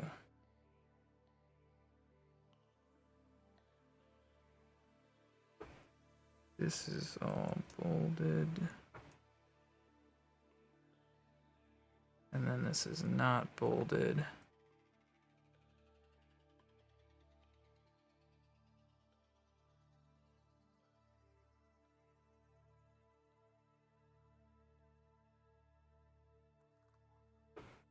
Let's extend this just a tiny bit here.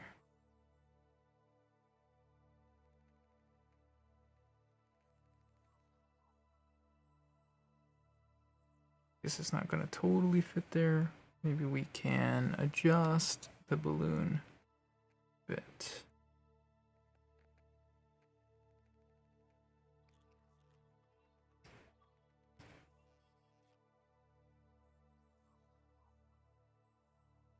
Dang, how long does it need to be? About that long. Okay. No problem. No problem. We'll do that. If you let me, let's just do that. A little bit more. Actually, yeah. What is going on with the U there? That was weird. Okay. Which one's next? This one's next. Oops. Let's also make sure it's left aligned.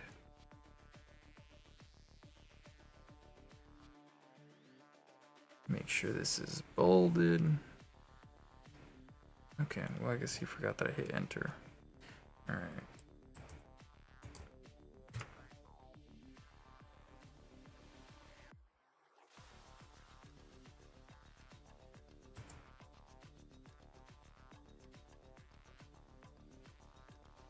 It's about the only one that can actually be 2 lines. Because he's special. He gets 2 departments. Oh, is it you? Yeah, it is you.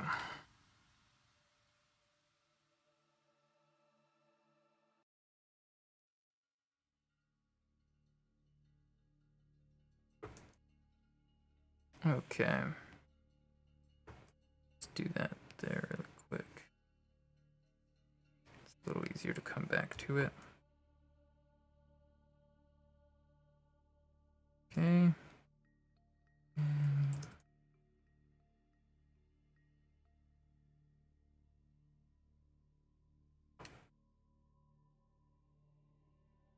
How long you need to be? You be that long. Also, no problem.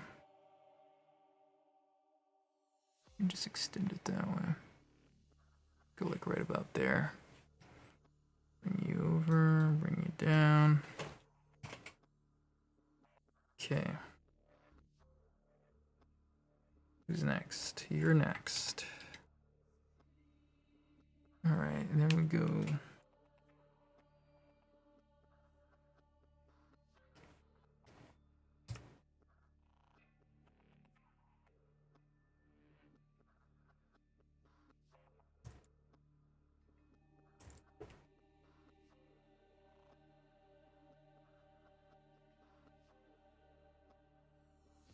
Okay.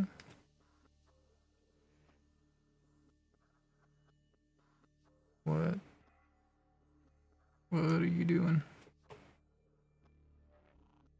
Okay, it's not gonna want to select that. Just do it like we were doing it, I guess.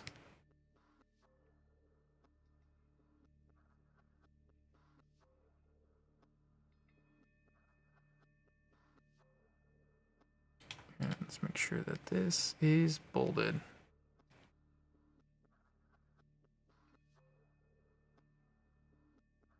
That's what this was. Sometimes it really puts that comma really far in there. I don't know why it does that. Who's next? You? No, you. All right.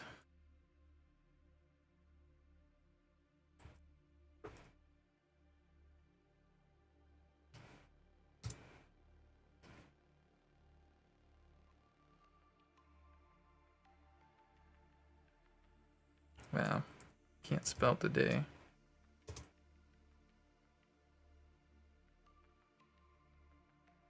Okay, doesn't need to be too much longer.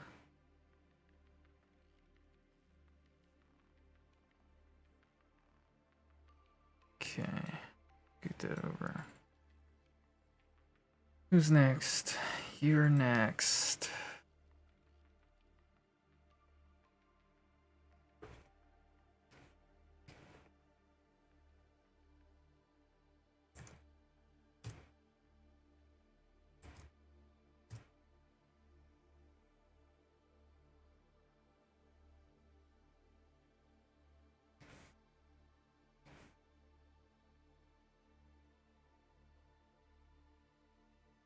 Okay, and last one.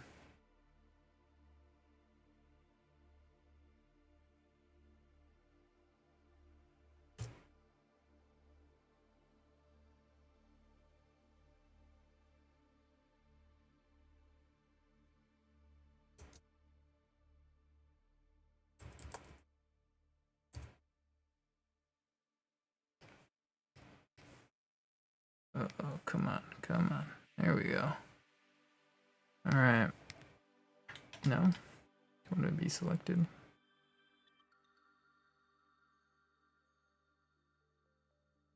Yeah, you gotta be extra long, huh?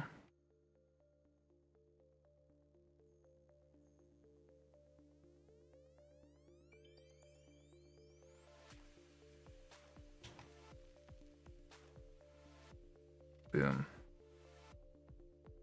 One more final piece. Set this, say floor 90. And we need a, like, very tack looking font.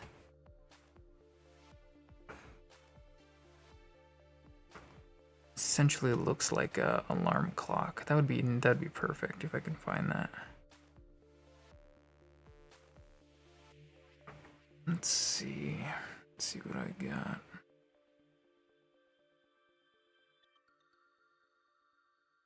Surely there's something. You can't see me looking through my fonts? That's so silly. This.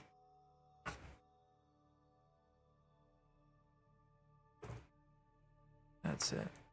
That'll work. It's like 30. Yeah. Okay. The other thing is, it's gonna be white. Because I forgot here to fill this. Bam. And then there's more text that says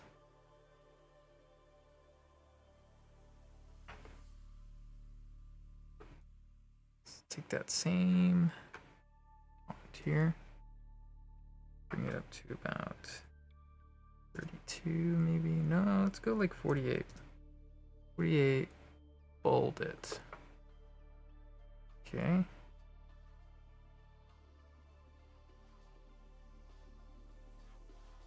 gonna go back to 16.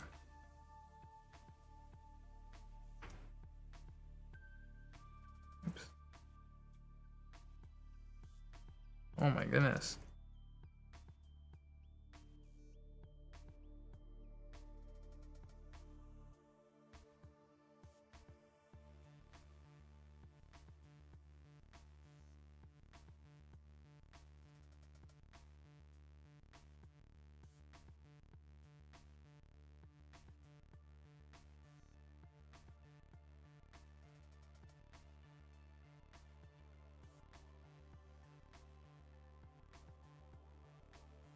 Okay. And I think that's it. I think that's everything for now.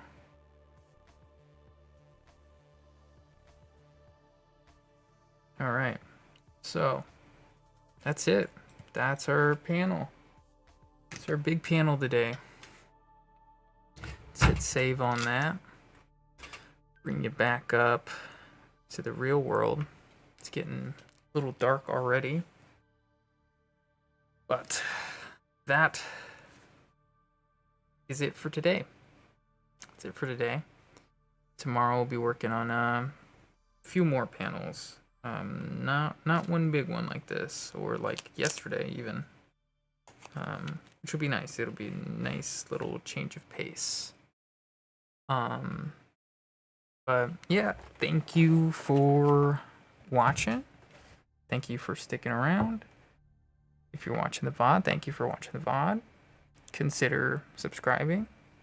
And see you tomorrow.